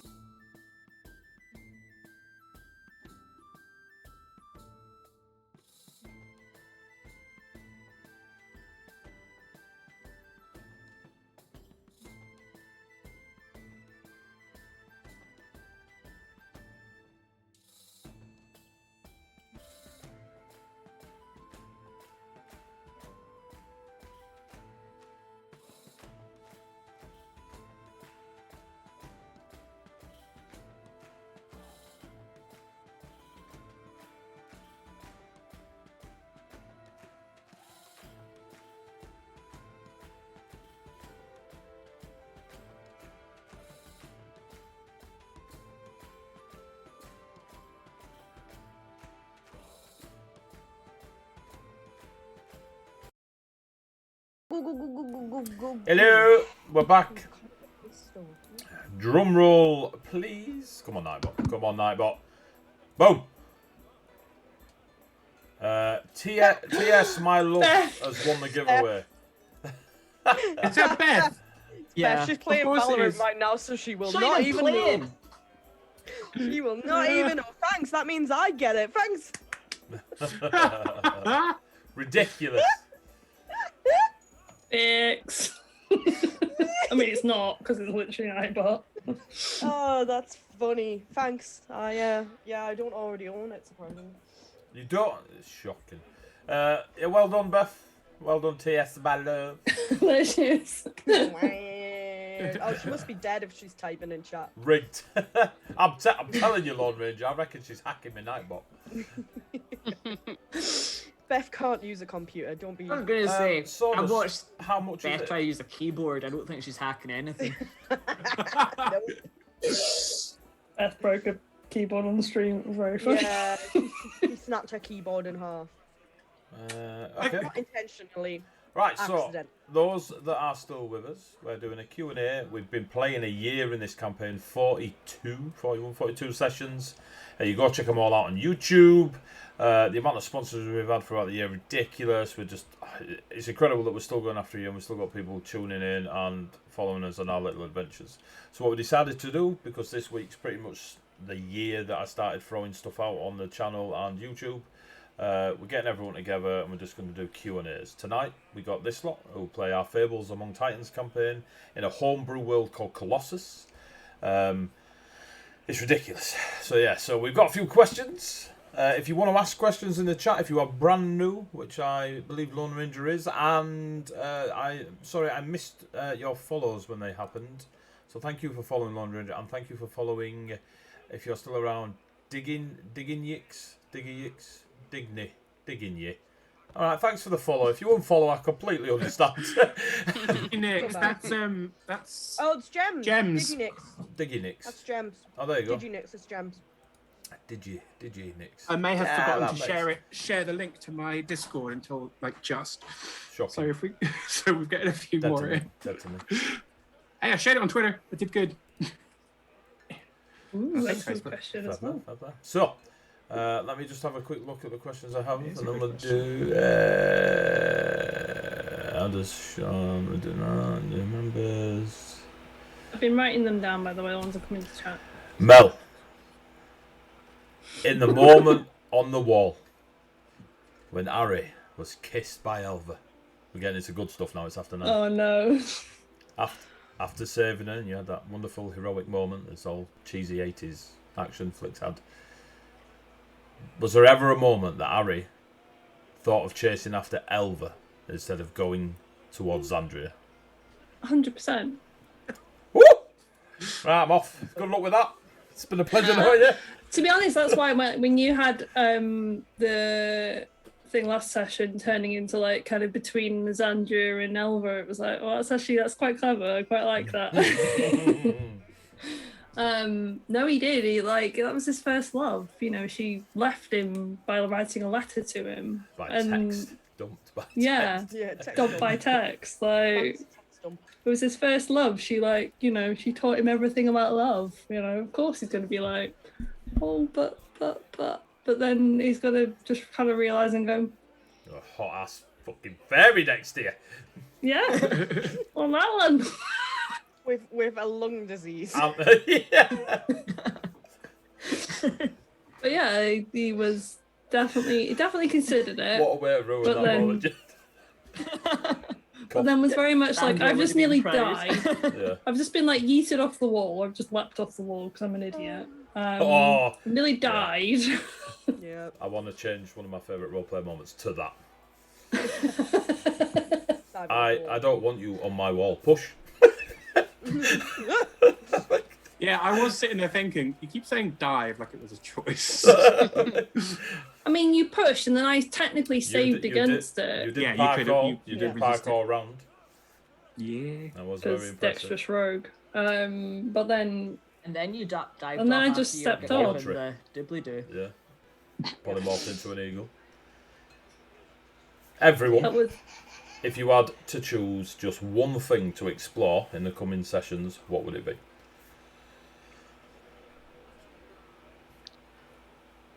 Ruby wants to.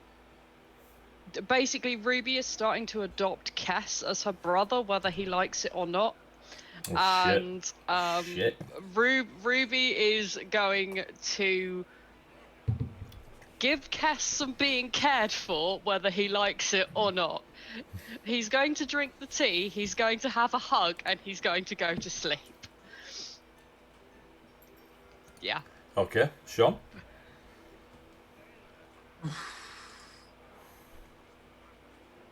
I think Sapphire really wants to get back into the meditation contact he was doing, because that was really unique and interesting, and I liked that. But he's kind of not done it for a while, because the last time he did, Delphin popped up and was like, nice try, fucko.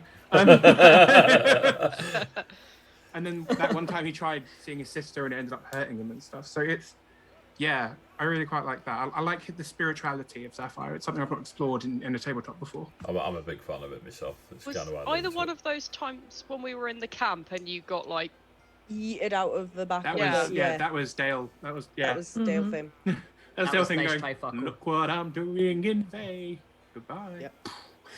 Yeah. on Andre the God Killer, B&B.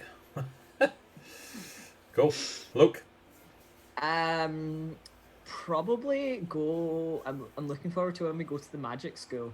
Or like the magic place of learning, or whatever we're calling it. Darshal Adusian, second yeah, of the him. Trisolemn. That one too. Yeah, thanks for that. I've now had to create an entire university that isn't Harry Potter. That's not my fault.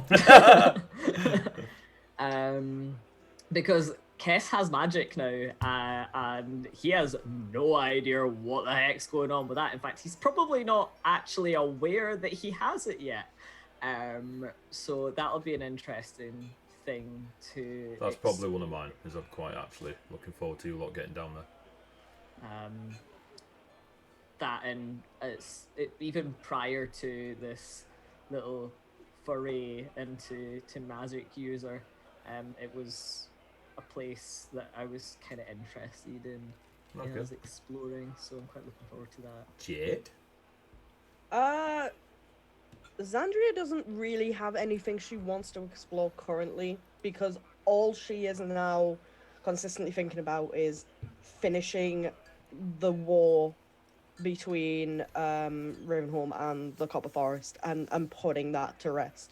Like, she doesn't want to go elsewhere at this point, because it's been for the Copper Forest, it's been so long since they've been gone, and her only thoughts is how much more damage can be done before Ulrich just completely takes control, and you know, Autumn is completely wiped out of the world. Me, on the other hand, as a player, I'm really excited to actually investigate Ari and Kess's weird dragon marriage that they've got going on. Dragon married. That's intriguing. Like, they've talked about it, like, briefly, but she's not like asked more questions other than what she did, which obviously upset Kess, because Kess was like, I don't have time for this. But, you know, I want to know, so, like, it's hard, because it's like trying to not like merge me into Drea too much and being like, I need to know, and obviously keeping the separation and being like, no, Drea is just gonna want to do this and nothing else until it's sorted at this point. That's fair. Mel? I mean, Ari's dragon married to one summer breeze. I'm really interested in the other. You've kind of got your hands full. My hand's full right now. nothing Two bad summer can come of breezes. this. Don't worry, it'll be No, fine. not at all. What's the worst? But me as a player, I'm really interested in seeing how everyone else's kind of backstories are going to kind of play out a little bit more. That is fair. Because, you know, obviously it's been quite Ari focused for a while because he'd been in Ravenholm, but obviously like moving on to like the different areas and seeing like what kind of other bits and pieces are going to happen, because that's really intriguing to me. I'm just like, I love lore, so I'm just like, oh my god, all this homebrew lore. So yeah. Okay, very cool. One from Sawdust. Do you have a favourite spell or one that you want to add to your character, even if it's not allowed? Is there a particular spell that you'd want to bolt onto your character? Granted, some of you are not spellcasters, but if you could just bolt a spell on, I mean, what would it be? is it real rude to say haste? I'm right there with you, lad. I'm right there with you. Loving a self-haste. If that It's isn't kind the of a fucking juicy answer one. for you, Luke, and Mel, haste. I mean, or wish, you know. I could do Though with a wish.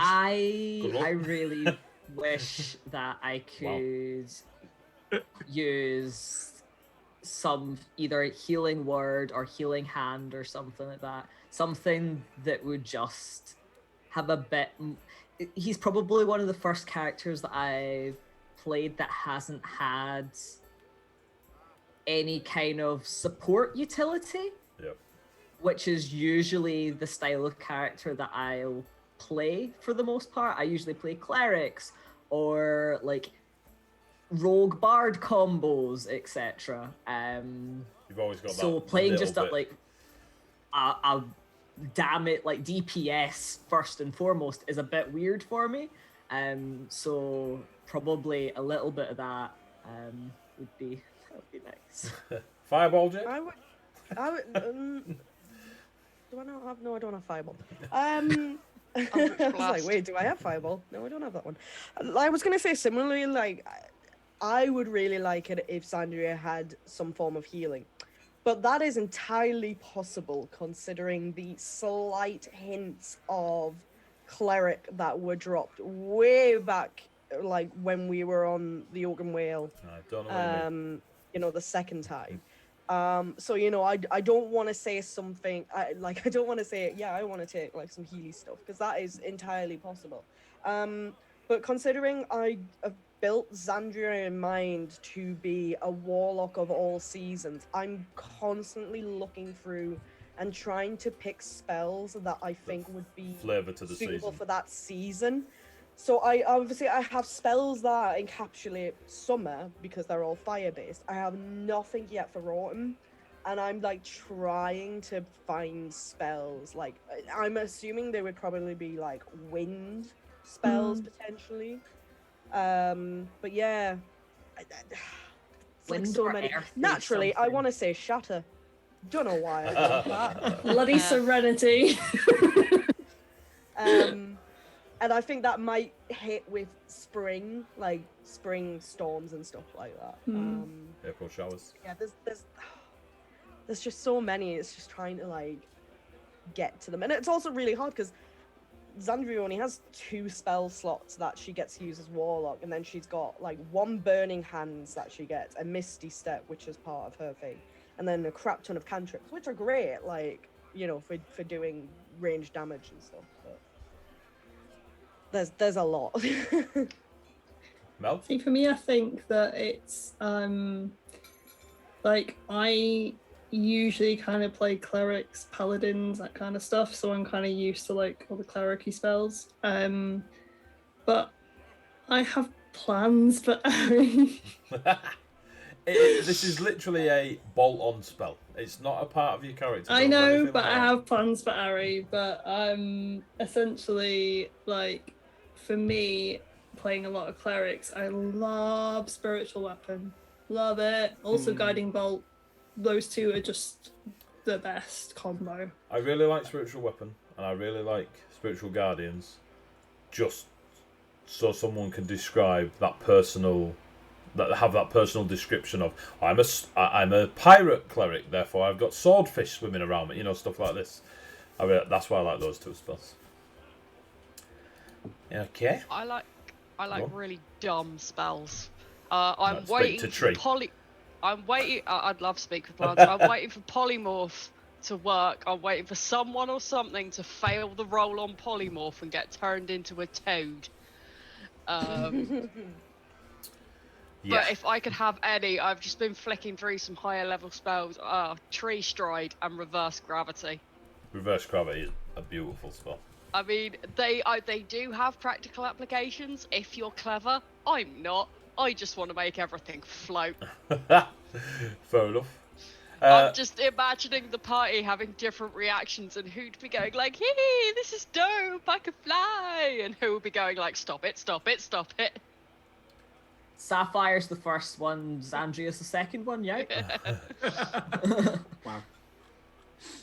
But yeah, Tree Stride looks like it. That's a good way to move very quickly through a forest. Did you say you had a couple of questions, Mel, that you written down? I've got a few more, but I just wanted, you said you caught some in chat. There was a couple that came in through chat. One of them was, "What's your favourite running gag of the campaign?" No dragons in Colossus. Yeah. I want it on a Taverns. t-shirt You so bad. You fuckers from day one. Colossus, taverns and taverns. Taverns and Taverns and taverns. taverns. Yeah. It's not really. It's less of a gag, but the horses do get mentioned a lot. Yeah. Oh god, They yeah. do. I mean, that's... Or Yeah. for a very short time, and I think we gave it too much to Luke. Bless him. Was wear me like a sock. Wear me like a sock, yeah. You are. Yeah. We stopped doing it. I'm just as I'm Oh, just the Luke, bully basically. victim of Luke this is our running entire. gag. Luke is our running gag. I am the running gag. If anyone's going to throw something out there for us bastards to dive on, it's Luke. Bless him. Always Luke. I've got one for This is my Jeannie, favourite meme. Fuck you, Sawdust. Jeannie and Sean, if I've not asked this already. As the two new members of the team, party, etc., do your characters ever feel like, one, they've got in over their heads, and the whole, if I knew then what I know now, would you have still joined the party, knowing what was ahead of you? Oh, I'd absolutely have still joined. It's because you're a lunatic, Ruby. Sapphire probably would have still joined because of his sense of duty and purpose. He came here for a specific reason and is hoping now that they're going to potentially head towards the magic schools that he can pick that up again. But he also realised when he met the party that there were bigger things at play, and he thinks that they're worth it. So I think he would have still chosen, knowing everything. Oh, they were nice answers. Ruby's found a flock. Oh. It's in some ways she knows that she's in over her head, but I mean, on the other hand, the mum friend has kicked in, and she's like, "Oh, these idiots are gonna die." Yeah, okay. I this could have sent a flock of pigeon to Ruby sheepies with needs that a healing message. spirit. Fair Oh enough. god. They were nice answers then. Mel, have you got any more before I carry on? Was another one. Dice the Beholder was saying, "What's everyone's personal history with tabletop RPGs? How did you get into them?" Mine was All my friends are nuts. I played Warhammer. I stopped playing Warhammer. I got into LARP, and before I went to LARP, a friend of mine says, "I'll run you a session of Dungeons and Dragons before you go to LARP, so you can get used to the whole, break from reality." We started at level 1. I went to bed when I was level 14. Boom, never looked back. Hell. That was D&D. That was Advanced Dungeons and Dragons, 2nd edition. Thaco. To hit armor class 0. Fuck you. Mel? Jade? Luke? Jade? John? I got into it. It was only a few years ago, like 3 years ago, 4 years ago, I want to say. Basically, 3. yeah, I was like, I So don't it's before I remember. left Edinburgh. Yeah, it was. So it was 3 years. But essentially, Kelly, who runs Kelly Jane Games, who is a friend of the channel, basically started a campaign of D&D, and I was like, I always wanted to try it. I'll give it a go. Done years of doing RP and panels and that kind of stuff, and rolled up a cleric, and yeah, I went from there. And absolutely loved it, and played like as much as I possibly could, and then just got, as I do with every hobby, I just get involved. So I'm relatively new, but I've never really, because I think I tried 3.5 a long time ago and could not get my head around the maths. So 5th edition was far better for me. I was brought up in a household of sci-fi and fantasy and stuff. From a child, I was constantly thrown into role play sort of things with my parents. I was a drama theatre kid as well, so that obviously helped as I got older. And I used to play like the PC versions of like Icewind Dale and Baldur's Gate and stuff like that. And I vaguely remember doing Pathfinder at one point. Don't think I liked it so much because it was a lot harder to work out, especially when I was younger. And then I got into cosplay, then I got into LARP, and I think what got me back into doing D&D was actually AJ. I'd said something about I really fancy playing vampire, and AJ had said, I'll run you a vampire game. So he ran that, and then he was like, I've got a spot in the D&D campaign, like the day after you would normally do vampire. Do you want to join? I was like, yeah, sure. And so that's when I got back heavily into it, and that was only like 2 years ago. So that was the heavy part. The lesser part was just childhood in general. I am a huge nerd. Fair enough. Luke? Was part of, well, had friends that were part of the tabletop gaming group in uni. Stayed along one night, ended up dropping into a couple of one-shots, ended up running a few. Was it 5th ed? Or did you start earlier?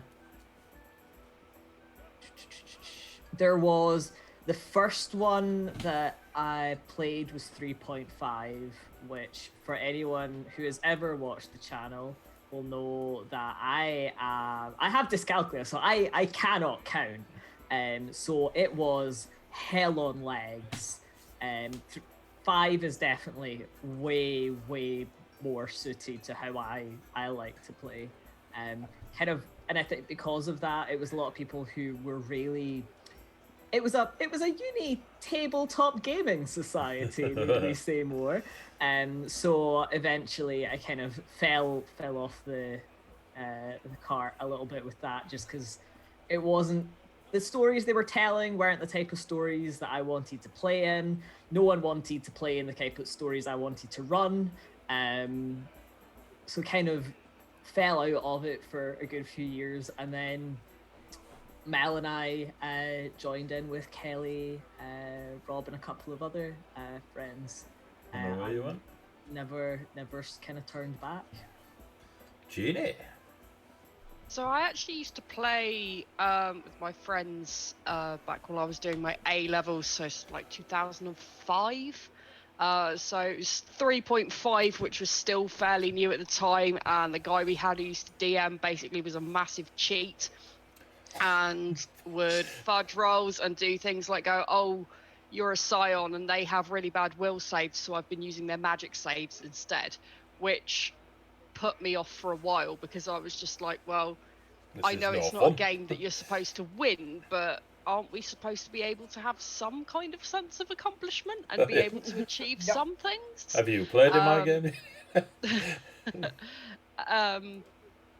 And then I finished my A levels, I went to uni, and I was having a drink with my friend and her boyfriend, and this woman walked into the room wearing a D20 on a necklace, and I went, you, sit, let's talk. And 10 years later, she's still my best friend, and this is how we met Jeannie, by the way. We know the mutual friend. She's how I met Mel and Luke, and she used to play a lot at uni, and sometimes I would join in one-shots that she was running, but I was never really available to join like the long-term campaigns. And then she's like, oh, I'm running one for a group of our friends, can you like be my idea board and the occasional NPC? And I was like, yeah, sure, sounds fun. And so I started joining in a lot more, and then Mel was like, someone left our campaign, can you join?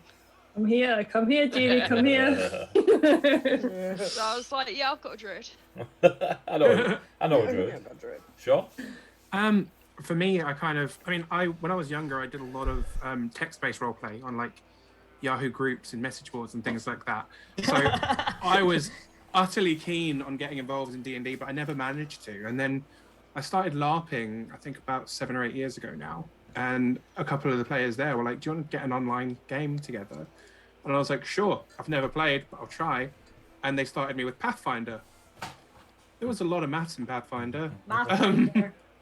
So I feel like I started with, I started with Pathfinder. I played a bit of 3.5 because it was so similar anyway. And then when 5th edition came out, I was like, yes, I need this. This is what my starting point should have been. And I've clung to it ever since. So yeah, I think I've been playing about 3 years now. So it's, again, relatively new compared to some. Lovely. I got some more questions. Zandria, aka Jed. Zandria, at the end of last session, was a bit of a twat towards Kess. I mean, the question's worded differently, but I'm just paraphrasing. And that was, and she was basically said that she was glad that her brother's situation had taken a turn for the worst. Was this her trying to lighten the mood, or does she harbour actual resentment of his apparent ease as they while they were growing up and such? Yes. I was going to say, it definitely feels more of the latter. Yeah. So the way Which was also the very way cool. Zandria sees it is, she wanted to get some answers, and Kess, didn't want to give them, and was so much like, oh, I've had a really hard day, and this has all happened to me, and fair, right? Yes, that for normal people that would be oh yeah, you're right, you've had a really hard day. Zandria's entire existence from birth has been a hard day. Like, every day for her is a hard day. So to her, the way she sees it is, for once, Kespion is having a harder day than she is. And it's awful, but there's a tiny part of her that is like, well, I'm glad. It's about time that, his day was harder than mine. So to her, cool. him complaining is like, you're complaining, but I have to deal with this sort of stuff. The whole, well, not so much the dying part and being bonded, but having a near-death experience every 12 hours. Near-death experience every time she gets winded. Or thrown in a Or pool of yeeted water. into a lake. Yeah. Yeah, yeeted into a lake, winded, too wet, too warm. For her just trying to stay alive every day is a struggle. So to hear Kess be, sort of like upset about his one thing that's badly happened, and considering not that everyone knows, but like in their childhood, he was always the prodigal child. Naturally he was gifted with two do no swords. wrong. He was naturally good at everything, and Zandria has worked so hard for everything that she's done. So yeah, she is a little bit resentful. And I think if that doesn't get worked out, that's how the Dark Zandria villain arc would start. Ulrich's like, I got a job if you. So yeah, if that doesn't get reconciled within the next session, oh boy, is that gonna grow into something nasty. I like it. I like that it was dropped. Yeah. So Danger. Jade loves Luke. Just so we're aware, Jade loves Luke. yeah. Oh, I know Jade's fine. And that is what makes great bastard moments. Is that you're so good together outside of the world of make-believe that when you get in there, you can just go guns blazing. Because it's a simple off switch at the end of the session. Yeah. Right, so 2 for everyone. 1, your favourite NPC so far. Good, bad, irrelevant. Favourite NPC so far. And favourite geographical location so far.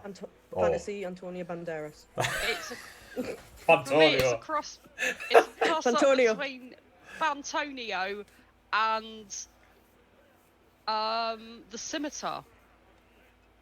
Oh, the genie. Oh boy, the gin. Just the jazz listening. I imagined him wearing a pink suit. Yeah. Fun. Yeah. The gin did have the energy and the accent of, I'm pretty sure, at least 2 separate Mighty Bush characters. Yeah. It's like you can picture it's that man. not Noel Fielding, the other one. Howard Yeah, Howard something or other. isn't Howard's the character. Julian Yeah. Barrett with the Yeah. mustache and the hair like Head bop at the click.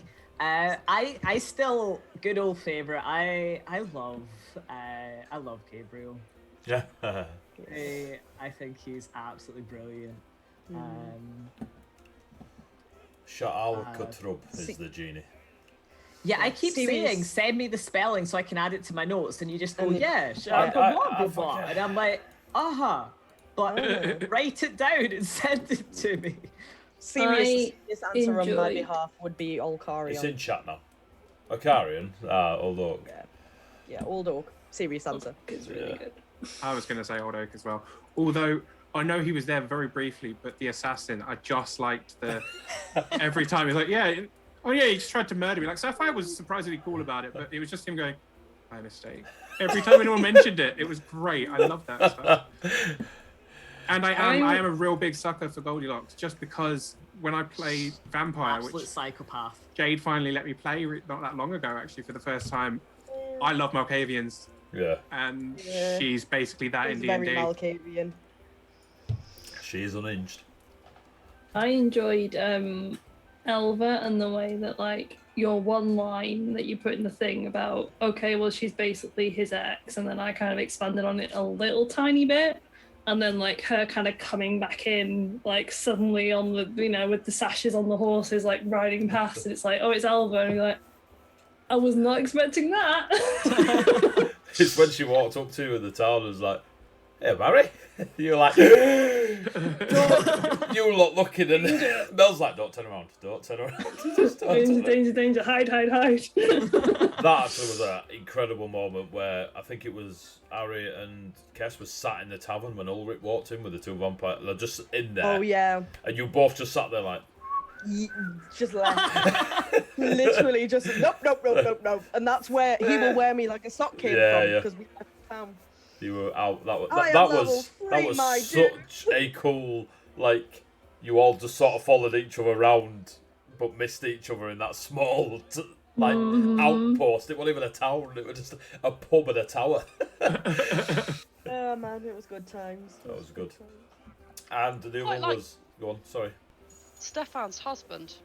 I want to say Darius. Darius. Oh, yeah. We He love was a the good egg. gays. He's dreamy. Darius is a good lad. Such a good egg. He is a good lad. I quite like Darius. Darius and Stefan are I'm very proud of them. It should They be. break my I also- heart every time. I quite like, oh god, I can't remember his name, but the guy who communicated with sign language in, Albert. Owlbearer. Yes. I loved him. He was really cool, and that was just The very Goliath. interesting. Yeah, I really liked that. But, And the fact that certain skills translated into being able to understand little bits and things like that. It's like, you understand key symbols, so this might be similar to that. yeah, I quite like Owlbearer as well. I think you flesh out the NPCs so well that we really care about them. We're like, oh my god, yes, no, don't kill that NPC because they'll kill you. Luke will actually start fighting people if Stefan dies. I will. I'm not even joking. I will. But Stefan Or the if there's some geckos. kind of like Oh, plague that only targets geckos. well played, Mel. Oh. I'll put Stefan and the geckos over a candle, tied up, rope burning. Over a candle? Odious. No, you know where you have the candle under Burning the the rope rope, and burning it the burns rope. through Yeah. and then the chair falls. Yeah, just go put them Oh, over a hit one. candle. That'd be horrible. Stefan on the Stefan I mean, and they're the water geckos. Luke. They probably wouldn't much like a candle, Stefan. to be fair. Who do you choose? There's a question. I want that question. Stefan or the geckos, Luke? To save. I would have to save Stefan. Goodbye, geckos. Think about it though. As much as it would hurt me. I would. I can would understand have to Stefan save being the Stefan. choice. It's closer to home than magical geckos. But yeah, I mean, for Kess, who knows? Yeah. But we'll find out next section. Tune in. And the other one was geographical location, whether it be a realm or a building or a place. I just love all of the architecture and The ancient Gothic. I love Bavarian architecture just in general. I'm a big architecture nerd. And the fact that that's kind of the vibe that most of it has. Yeah. And how similar yet different all the different houses look. It's going to sound like a total cop-out to say Ravenholm as a whole, but like the subtle differences between each place where you still got the same materials doing the same jobs and for the most part the same structures, but you can like Lyric doesn't look anything like the wall doesn't look anything like what you get down in Tor. Like everything is so unique to its own sort of geographical flavor while still being quite clearly of Ravenholm, if that makes sense. Like, I think we'd originally picked the setting because I think you gave us kind of a brief overview of like the different areas, and then we were all like, we were pretty much unanimous in we want to go to Ravenholm. To do Give us a fairy goth. tales Yeah. as well. Yeah, for some reason. That's good. I like the Raven- Ebendorf. Ebendorf was good. All over the House of Tor. I mean, I we have hear the since House of changed Tor, my but- mind on Ebendorf as a place, but buildings are pretty. Jed? I'm gonna be biased and say The Oasis. yeah, the Oasis. No, surprisingly, or not surprisingly, the Copper Forest. Oh, cool. You know, I like how the Copper Forest had been described because it wasn't. When I thought of autumn, I didn't think that the Copper Forest is what we would be given, so that was nice. Like with like summer, Oasis made sense, but the Copper Forest like didn't tick in my head as the immediate thing for autumn. Okay. That's actually quite cool then. I mean, obviously, Ginny, you don't have a lot of places that you've visited just yet. I liked the Raining Forest, where I first met everyone. Mainly because everything since then has been a shit show. Oh yeah, Yeah, not wrong. The The one forest time. where it always rains. I liked You the realise forest you're where it always basically rains. saying, Revenant. ever since I met you lot, everything has It's been a shit show. Everything has been a shithole. Is she wrong? She's not. No, Yeah. no, that is correct. Did That she is the correct stutter? way. Sean? Oh, I liked the Realm of Souls. I thought it was really cool. Yeah. I thought it was really well put together. It was really interesting. I also really liked the interior of the wall because I wasn't expecting all of the intricacies that we went through. Like at the point where we started, they started hitting grass and things like that. I was like, what the shit is this place? And yeah, still super intrigued about all the different intricacies that went into it. It's really good that we found out more about it. I thought it was really well described and really well created. Cheers, man. From like a Flooded purely hall. Oh yeah, I was gonna say from a purely selfish view, like the Rycroft estate was just like, yes, good to see where he's from. That's awesome. I grew up His mum here. turns up. His dad turns Mars. up. I quite enjoyed the rest of the party meeting Harry's mum before I know, Harry. right? Yeah. I was like, that's amazing. It definitely had the energy of like when your friend's like, oh yeah, no, come over. No one will be in. And so you head over after school and then like their mum's there and you end up like being sat down for a meal and you're like, I just got to play a computer. Okay. Right, so biggest twist we've done. Genie, no. One for me. I'll do that in a sec. Sapphire, Jade, Genie, Jade, Mel. Right, so the last one on here was for me. What has been the hardest session for me to plan so far? Fuck.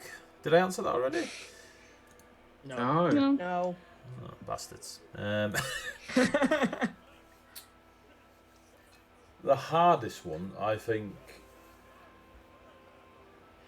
as a general rule of thumb, I want every single fight, whether it be against 2 goblins or a dragon, I want you lot walking out of there with every one of you on 1 hit point. But because you've earned it, rather than me just going, hey, take damage. So I think the hardest ones for me are balancing a fight, knowing that I'm quite a fighty player as a D&D player, so I see a battle differently to people who are not fighty players. So the hardest thing I find about the sessions is finding the fight balance that is not just you wading through 6 bandits, but the fact that these 6 bandits might have a chance. Because the really cool thing that I find in 5e is the fact that everyone can hit everything. You know, if you get a bandit and he stabs you in the face with a sword, it's going to hurt. So I think the hardest general thing I find is trying to find a fight that, one, as Mel said earlier, is a reason for you to be fighting. Because let's be honest, if 6 bandits were hiding in trees and saw you lot walk past, they ain't jumping out on you. Like, it's just, They're like, actually, no, yeah, we'll wait for the next one. it's just an XP grind at that point. You're like, right, go kill 75 boars and bring me their flanks. Some of them may drop wooden spoons and plate armor. But, so trying to come up with a reason for the fight. I do like the idea of just one of us being picked on by some bandits and just laughing and being like, what? And be like, bleh. Some of you are easier to drop when you're alone than others. But yeah, and they're just like whistling, and like Sapphire appears, like, what are you whistling for? And they're like, oh crap. And despite him being mentioned quite a lot tonight, the hardest session was probably Stefan / Darius / Anastasia / Geddon. Because I knew that there was... That Anastasia is obviously very like, sort yourself out, don't be a spanner, come and sit down, slap your ass, sort of thing. Then you've got Stefan, who is obviously a multitude of things going on with Stefan. Darius being a more stoic but warming, protective NPC, and a little boy who's just become a Death Knight. So, God, do you know what I mean? So that was the hardest. Because I try not to have 17 NPCs going on in a session, because I don't want to be talking to myself for 25 minutes as much as I do that at home. Do you know what I mean? So it was probably that session or two, that collective of those 2 sessions where you were in there for a little while, and just making sure that I had enough energy for Anastasia, but enough to rein it in to play Darius, and then have somewhere in the middle for Stefan. And it was, and I knew obviously Mel is, a sucker for shedding a tear. So never.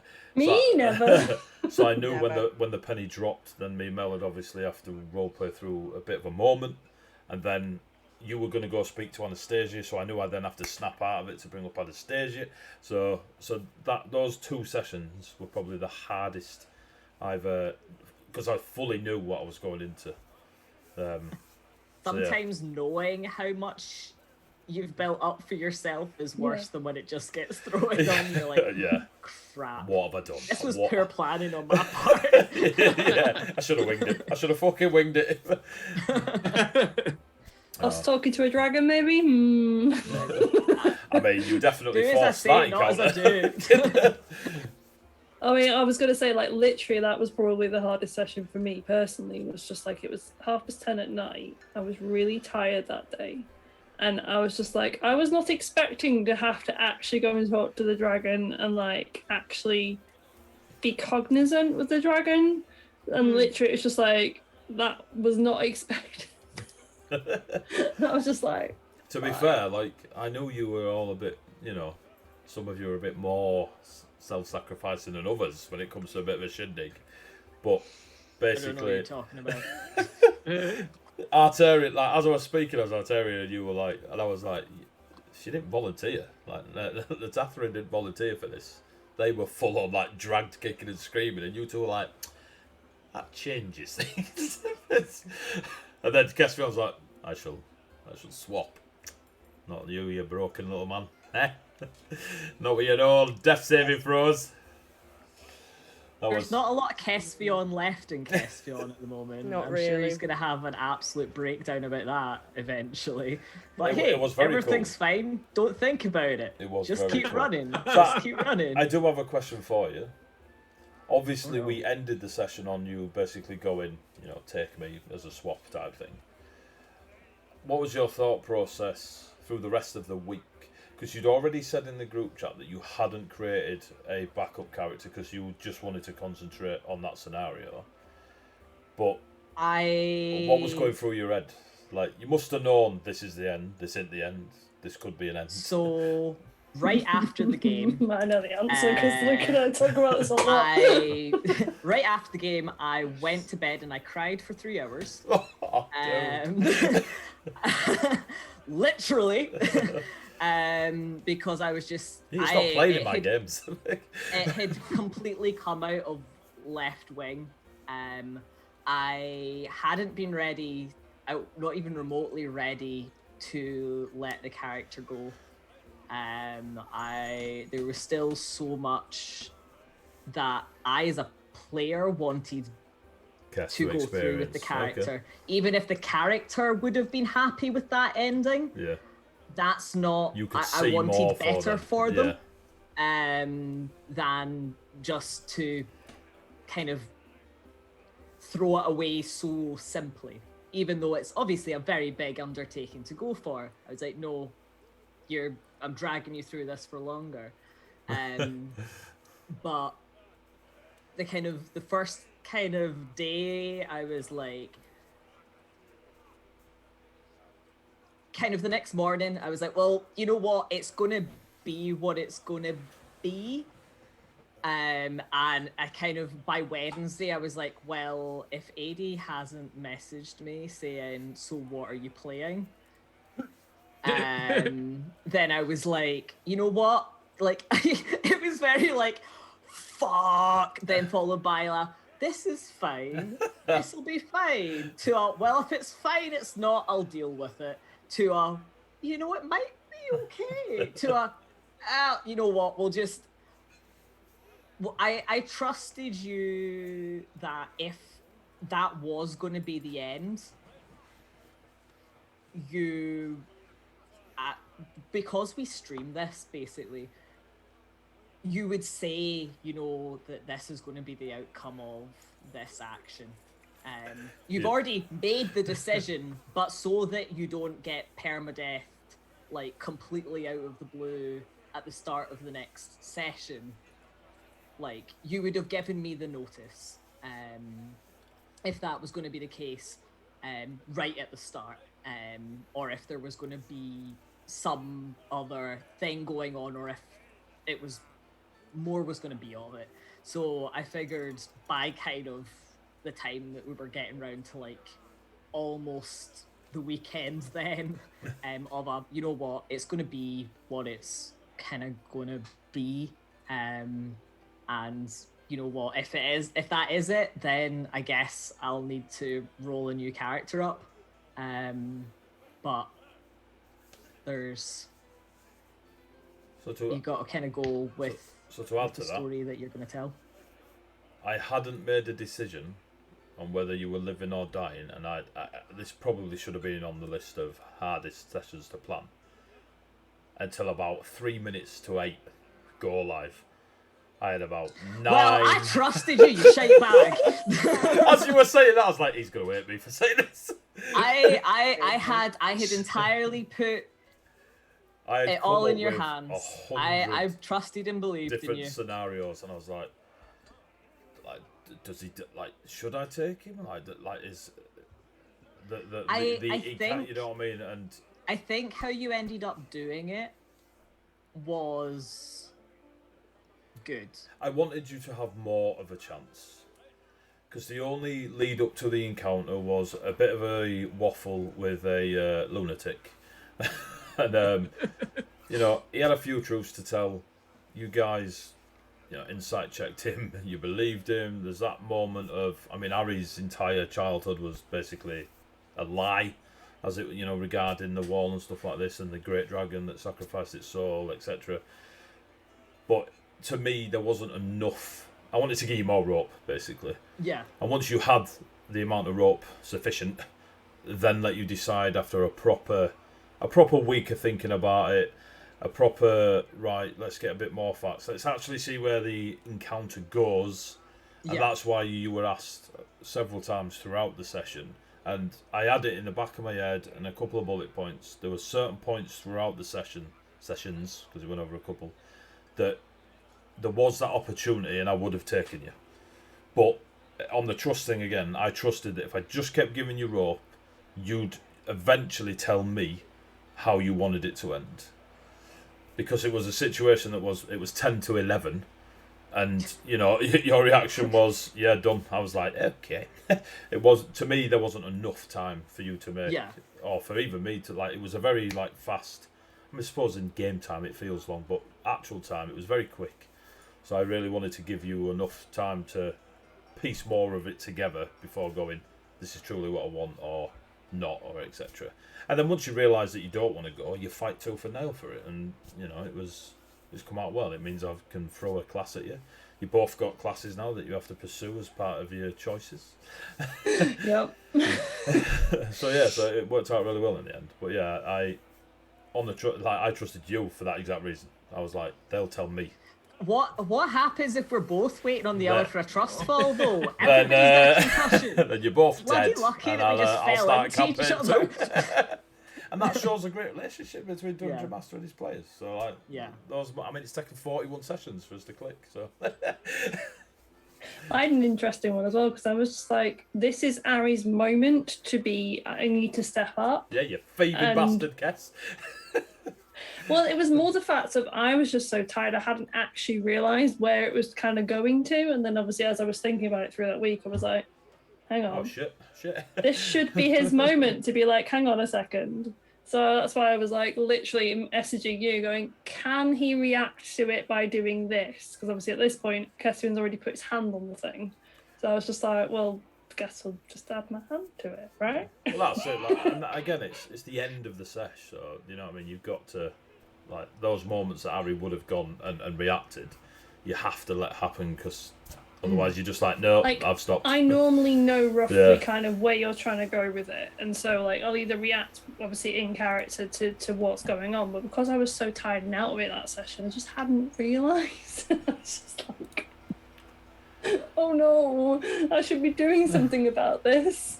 But no, it was a couple of really tight sessions where I was sort of sitting there going, do I need a backup character when I'm on 1 HP and inside a dragon? I'm quite enjoying the fact that you guys have somehow managed to survive like 6 sessions in the same day. You've got no Healing spells, spirits. no healing, no nothing. Yeah. Oh, it's I think ridiculous. we've got one Sheer second dumb level luck. healing spirit left, and then that's it.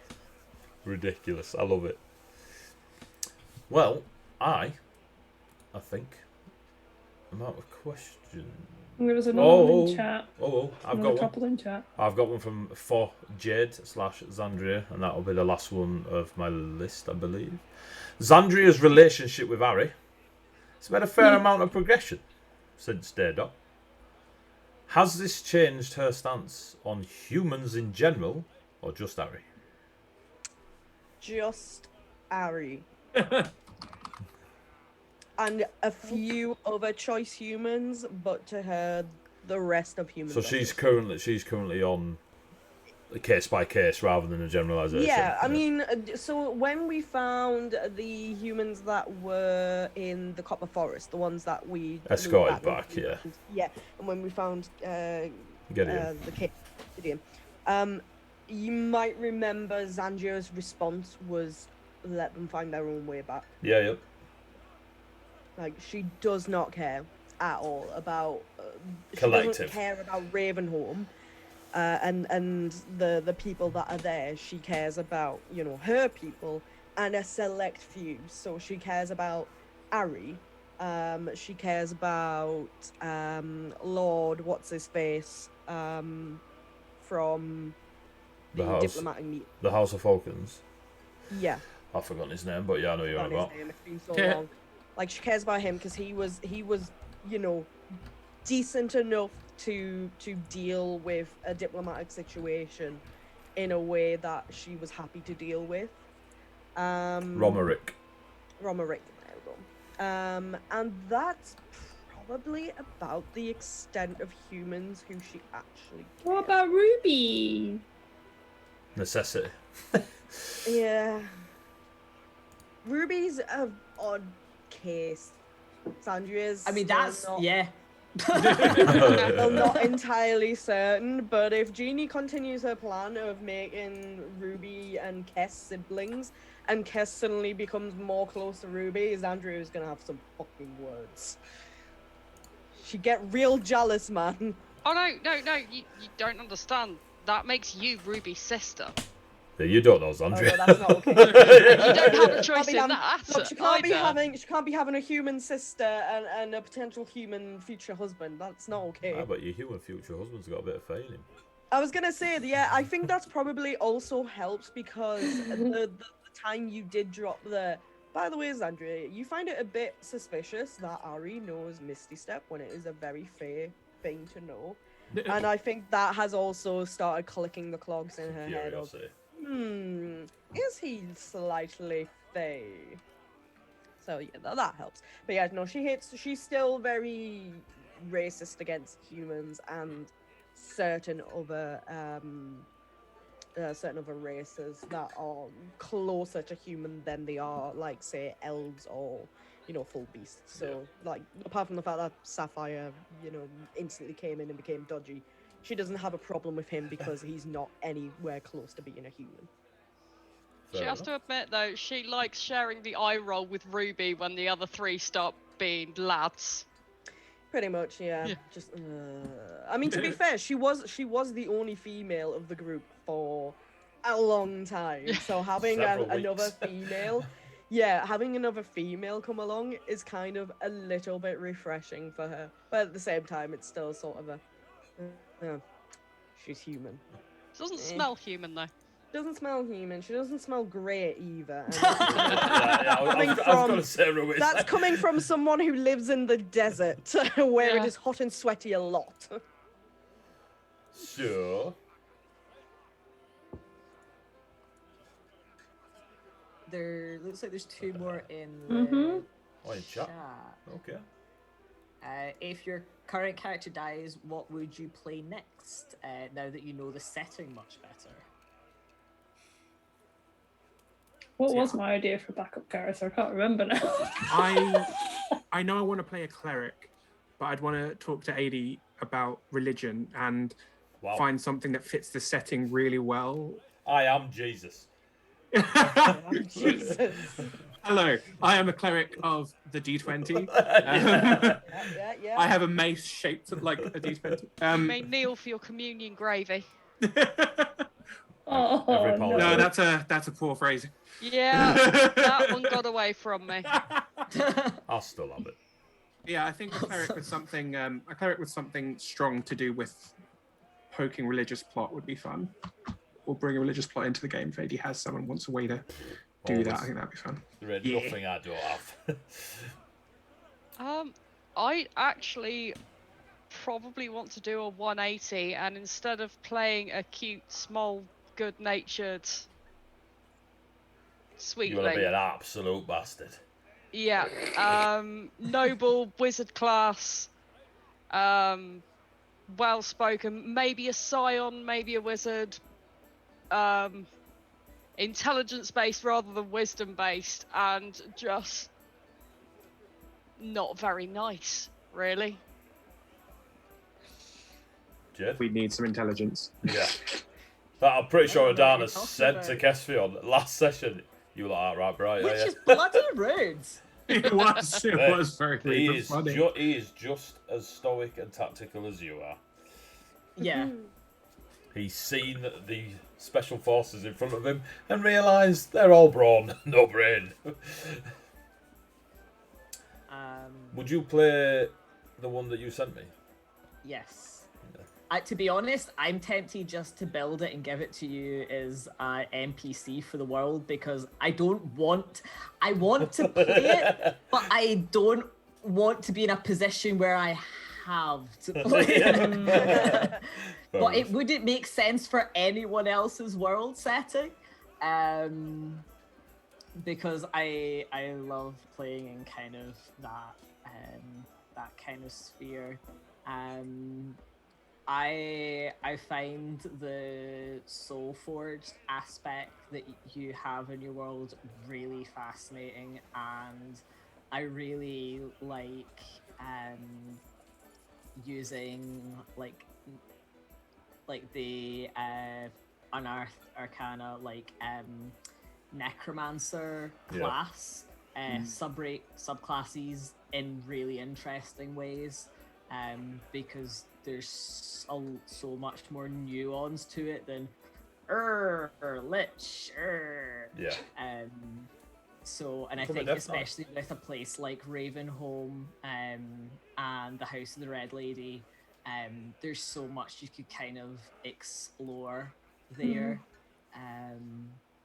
But I also don't want to.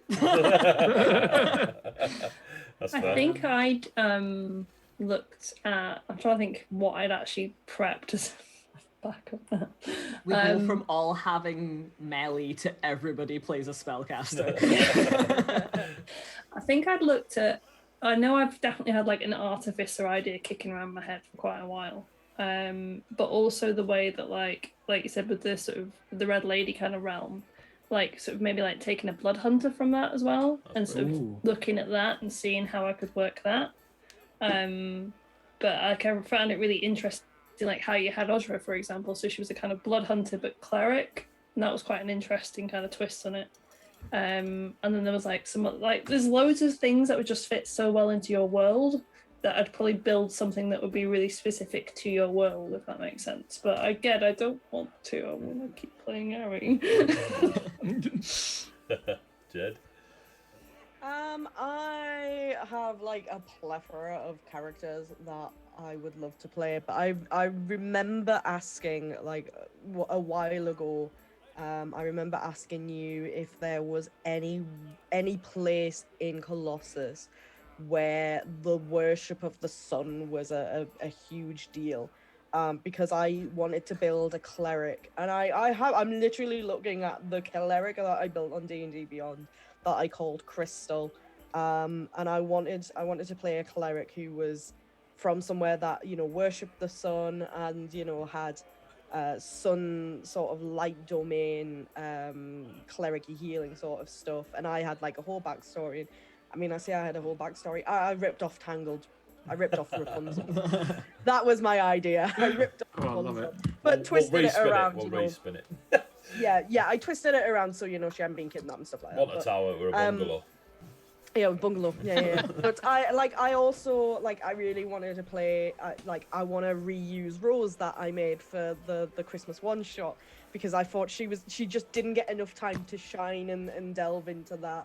And I also had an artificer that I wanted to play called Clara, who was based off, funnily enough, another Disney movie, The Nutcracker. I think I had a Disney day and I just went and made a bunch of characters. There's a blinking dragonborn in here called Saoirse, and I'm like, the fuck did I base you off? I had a character that I put together that was about our level, actually. I can't remember if it was somewhere between 6 and 8, so it may have been, it's basically our levels. But it was a multi-class just to be how many skills can I be proficient in as quickly as possible, just as a thought experiment, and it ended up being ridiculous. I think that would be fun to play. I would love to play Bard, except I always play Bard, but Tasha's Crockpot makes me want to Bard because of the fun. There's so many new spells in that. 80 spells. Jesus. Ridiculous. Like, I love the subclasses that you guys have come up with, but yeah, some of the bardic spells in there are things that I just, that makes me feel more Bard than some of the real spells, so. That's very cool. As a note to you, Jade, the clerical sun side, there's a place called Everdon. That's right, yeah. Yeah.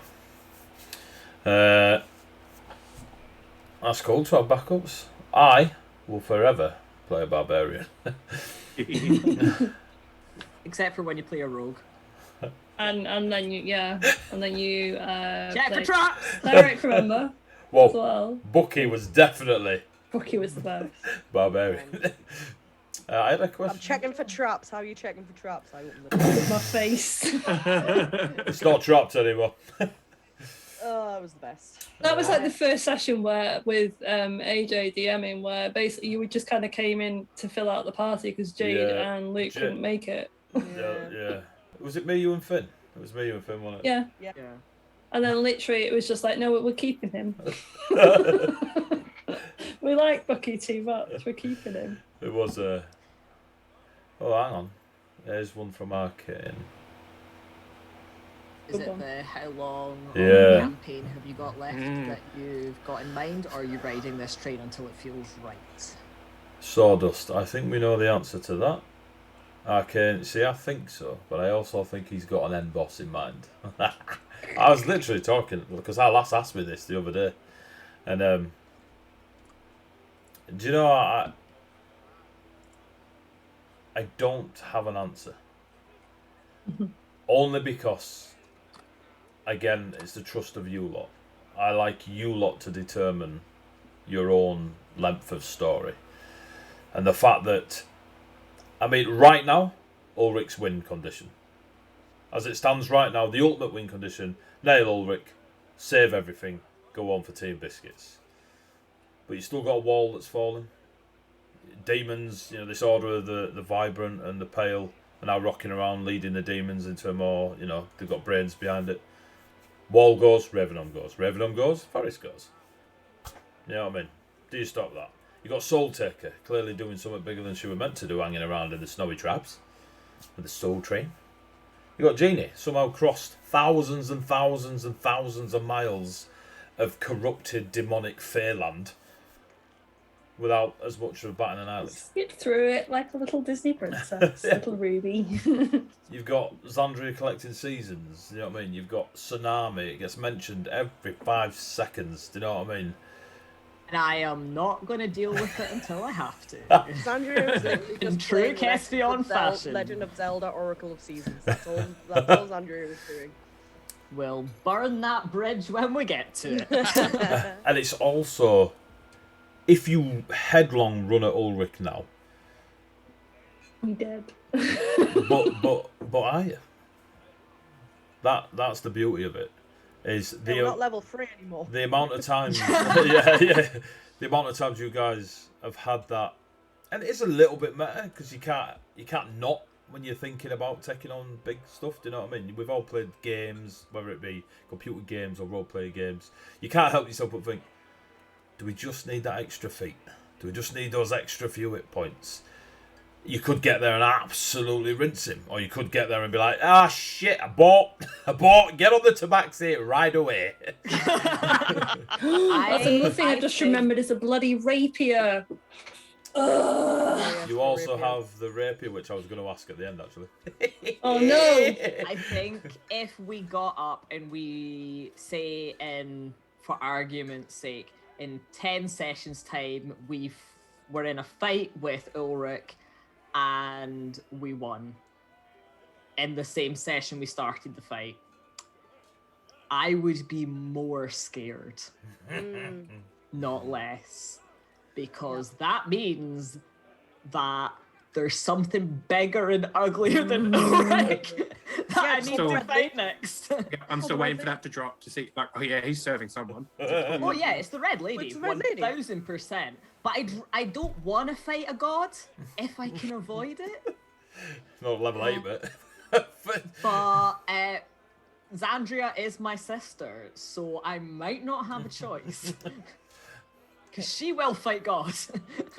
Xandria will indeed fight God. She does not give a shit. She walked into that oasis and went, give me your power. The idea of... So, you get a module, and it's level 1 to 20, say. You're going at a target. But how I play is quite sandboxy with stuff going on around you. So, in theory, I could just let it flow till level 20. Do you know what I mean? See what you guys do and what things you push to give yourselves that big leap milestone XP, as it were. or do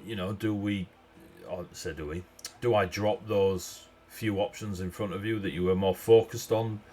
So I have an idea of where the majority of this current arc would end, but I will hook drop all along the way of it, and I suppose ride the train until it feels right would probably be the best answer of those two, Arcane. Because and the big bad, I have a few options that I've been toying with and that I'm really keen to to enact, but yeah, I've always thought that there wasn't one big bad. That has always been my stance on it. But there never is. Because I think that's what makes the world of Colossus so intriguing. Is it's not your linear. It's not Lord of the Rings. You don't go, well, big scary nasty eye in the big nasty scary place. That's clearly where the bad in is. Whereas you've got good people making bad choices. You've got bad people somehow making good choices. You've got there's a lot more grey to it, but there's also some proper bastards. But they're kind of everywhere, and everyone's got their own agenda, and it just so happens that sometimes you're in the way of it, and I think that's what makes it so interesting, because it's not every person is, oh, he's got the blue hat on, so he's definitely with them. It's just a person who will have... I did enjoy that moment where you were in Anastasia's tavern, seeing House of the Red Lady, House of Tor, like all in there, because for a brief moment you guys were treating it as an enemy location, so it was cool to see it come about that. Right, they're just, I see. Harry definitely was. Harry was like, "Oh no, you don't go up there because they're all a bit funny up there. We don't go up that area." And that was before the Civil War, so. Yeah. Okay, got a couple more. Sawdust, deal with Ulrich, then retire to Baker Retreat Tavern for a pint. You can find Baker Retreat in Arcane Script. If each of your characters had something as a legacy thing, what would it be? An item named after you? What would it do? A spell? What would be your thing that you left behind?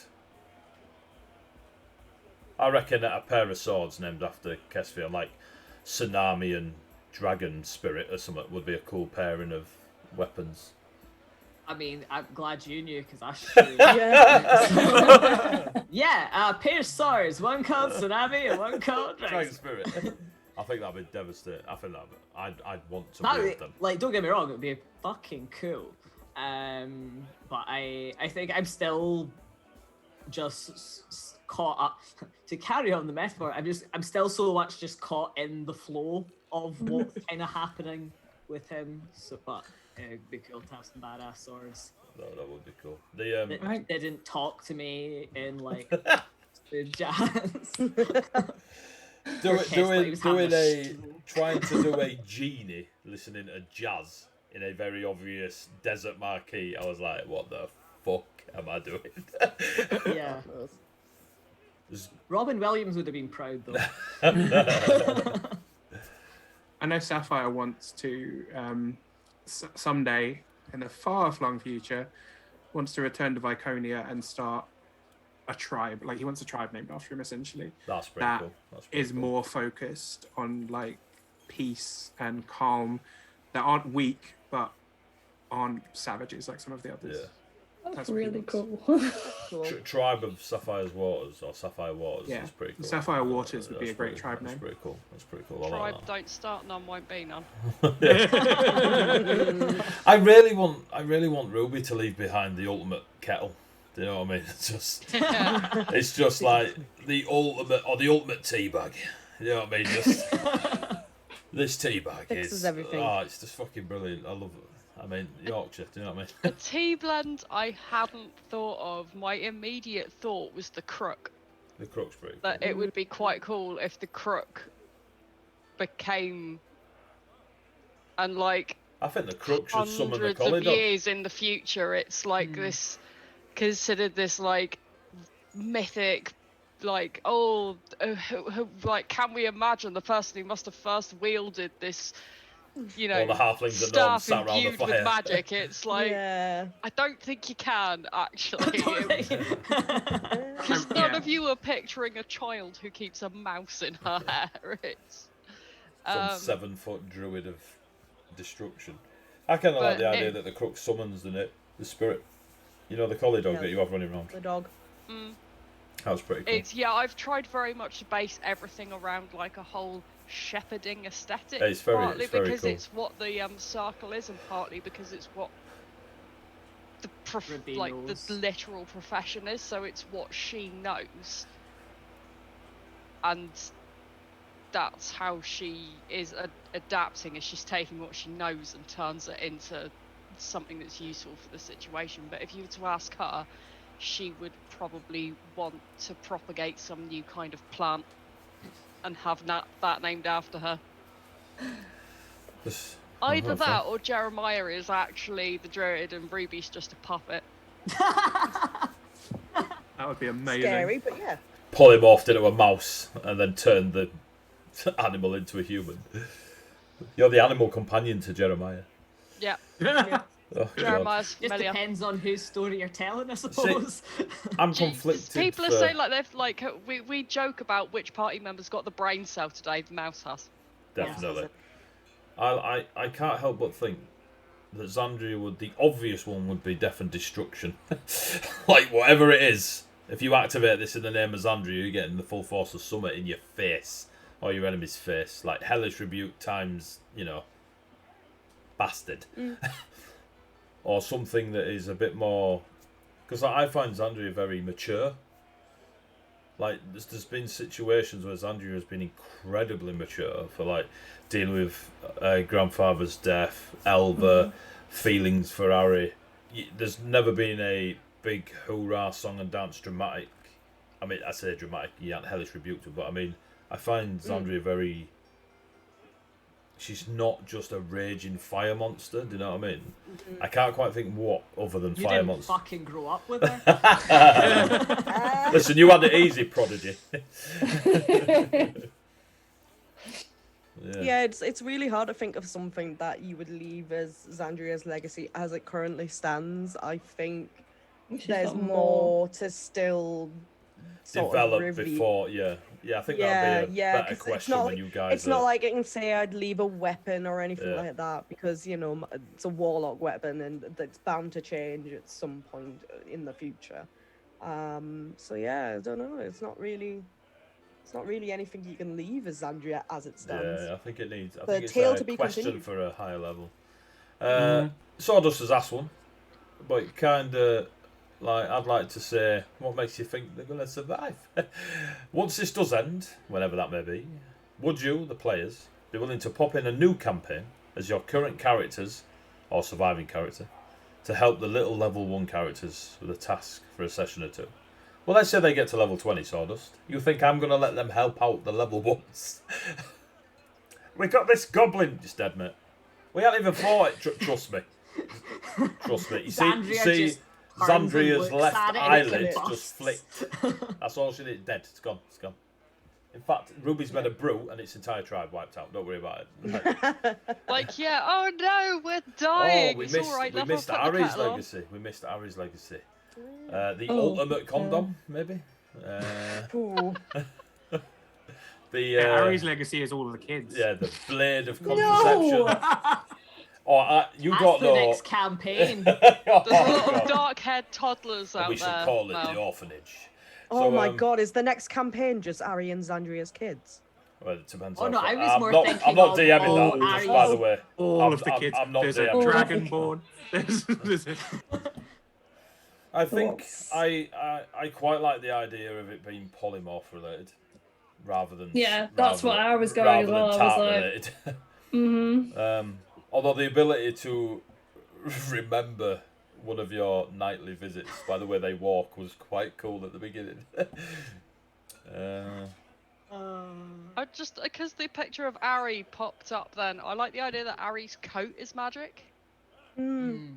That's pretty Or cool. his sash. The sash, yeah, the sash. Yeah. The sash would be cool. I mean, technically, his coat is his armor. So. Yeah.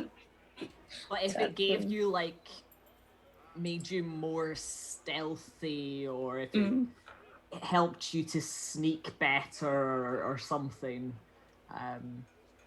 something to aid your roguey swashbuckleriness. Yeah, that'd be cool. Pendant that lets you tell absolute bullshit. That would also be cool. Ah, yes. Along the stealth lines, I kind of like the idea of a stealth eagle. So as you're flying, you make no noise. The talisman of bullshittery. Yeah. Right, so I do have a question. It's 3 minutes past 11, but who gives a fuck? On the last session, your rapier. Yes. I'm going to ask you. You obviously know what them stones do. How? I mean, you haven't dropped that yet. How? No. What was your immediate? What was Mel's immediate thought when the demon was like, "Oh yeah, nice, cool. By the way, I lied." Like, I knew as a player, I knew that you were getting that's dumped. probably what was going to happen. But obviously, as a character, he has some intelligence, no wisdom to speak of. So he's stupid in a completely different way. But he just didn't get that that's what was going to happen. And now he's just like, well, shit. And hasn't really talked to anyone about that yet. Well, it's only been so 5 minutes. That's gonna be fun. Yeah. So that'll be fun. But yeah, my reaction was kind of, I knew what was kind of going to happen with that, but I went with what the character would go with. I had to make a couple of notes just in case you went all Xandria on it and we're like, yeah, I'll stab it. I was like, cool, let's whip out them. But yeah, he has some level of self-preservation, less so now. Yeah. I mean, he's got probably the best self-preservation of the entire team. It's true. Which is not saying a lot. No. The low bar. It is. There's no bar. There's no Yeah. bar. It's more that we've just kind of painted on the ground. Yeah. Like white chalk lines where you died. The bar is on the ground and we chose to bring a shovel. Yeah. We'll take under it. Right. It is 11:05. It is. We've had 3 hours of beautiful Q&A. I've really enjoyed it. Learning stuff. I've forgotten most of it. It was cool to have questions. Yeah, exactly. It was cool for you guys to pop out with questions. I really enjoyed answering. It was really cool for the list we had from Anonymous 1 and 2. Really cool. Thank you very much, chat, for throwing in. We've had shitloads of people watching. Like 16 at the minute, went up to 20 odd. Thank you so much. I really hope you've enjoyed the Q&As. Hopefully it won't be another year. Might do one in a few more months. Or definitely at the end of our campaigns, whether that may be Oof Bar plus Shovel. Nice. Yeah. Thank you. Just so much thank you. It's been a year. We've been playing D&D for a year, and we started with just us watching and playing as, watching ourselves. We had a bit of sawdust. And it's progressed. We've got a little community. We do shit. We do charity streams. We've got other streams going on through the week. We've got multiple parties, and friends have started their own channels off the back of playing with us. We've had guests from other channels. We've had artists coming in and playing NPCs. We've had, Deviants, Eddie, coming in and playing NPCs. It's been great. I adore storytelling. I love hearing other people's stories, and it's cool that we get to do this. So thank you very much, players, and thank you very much, chat. So, Cool. For now, say goodbye, players. Goodbye. Bye-bye, players. Yes. See you later, folks. Tune in on Thursday, and we'll do a Q&A with the Carbon 2185 lot. Cyberpunk, baby. Bye-bye.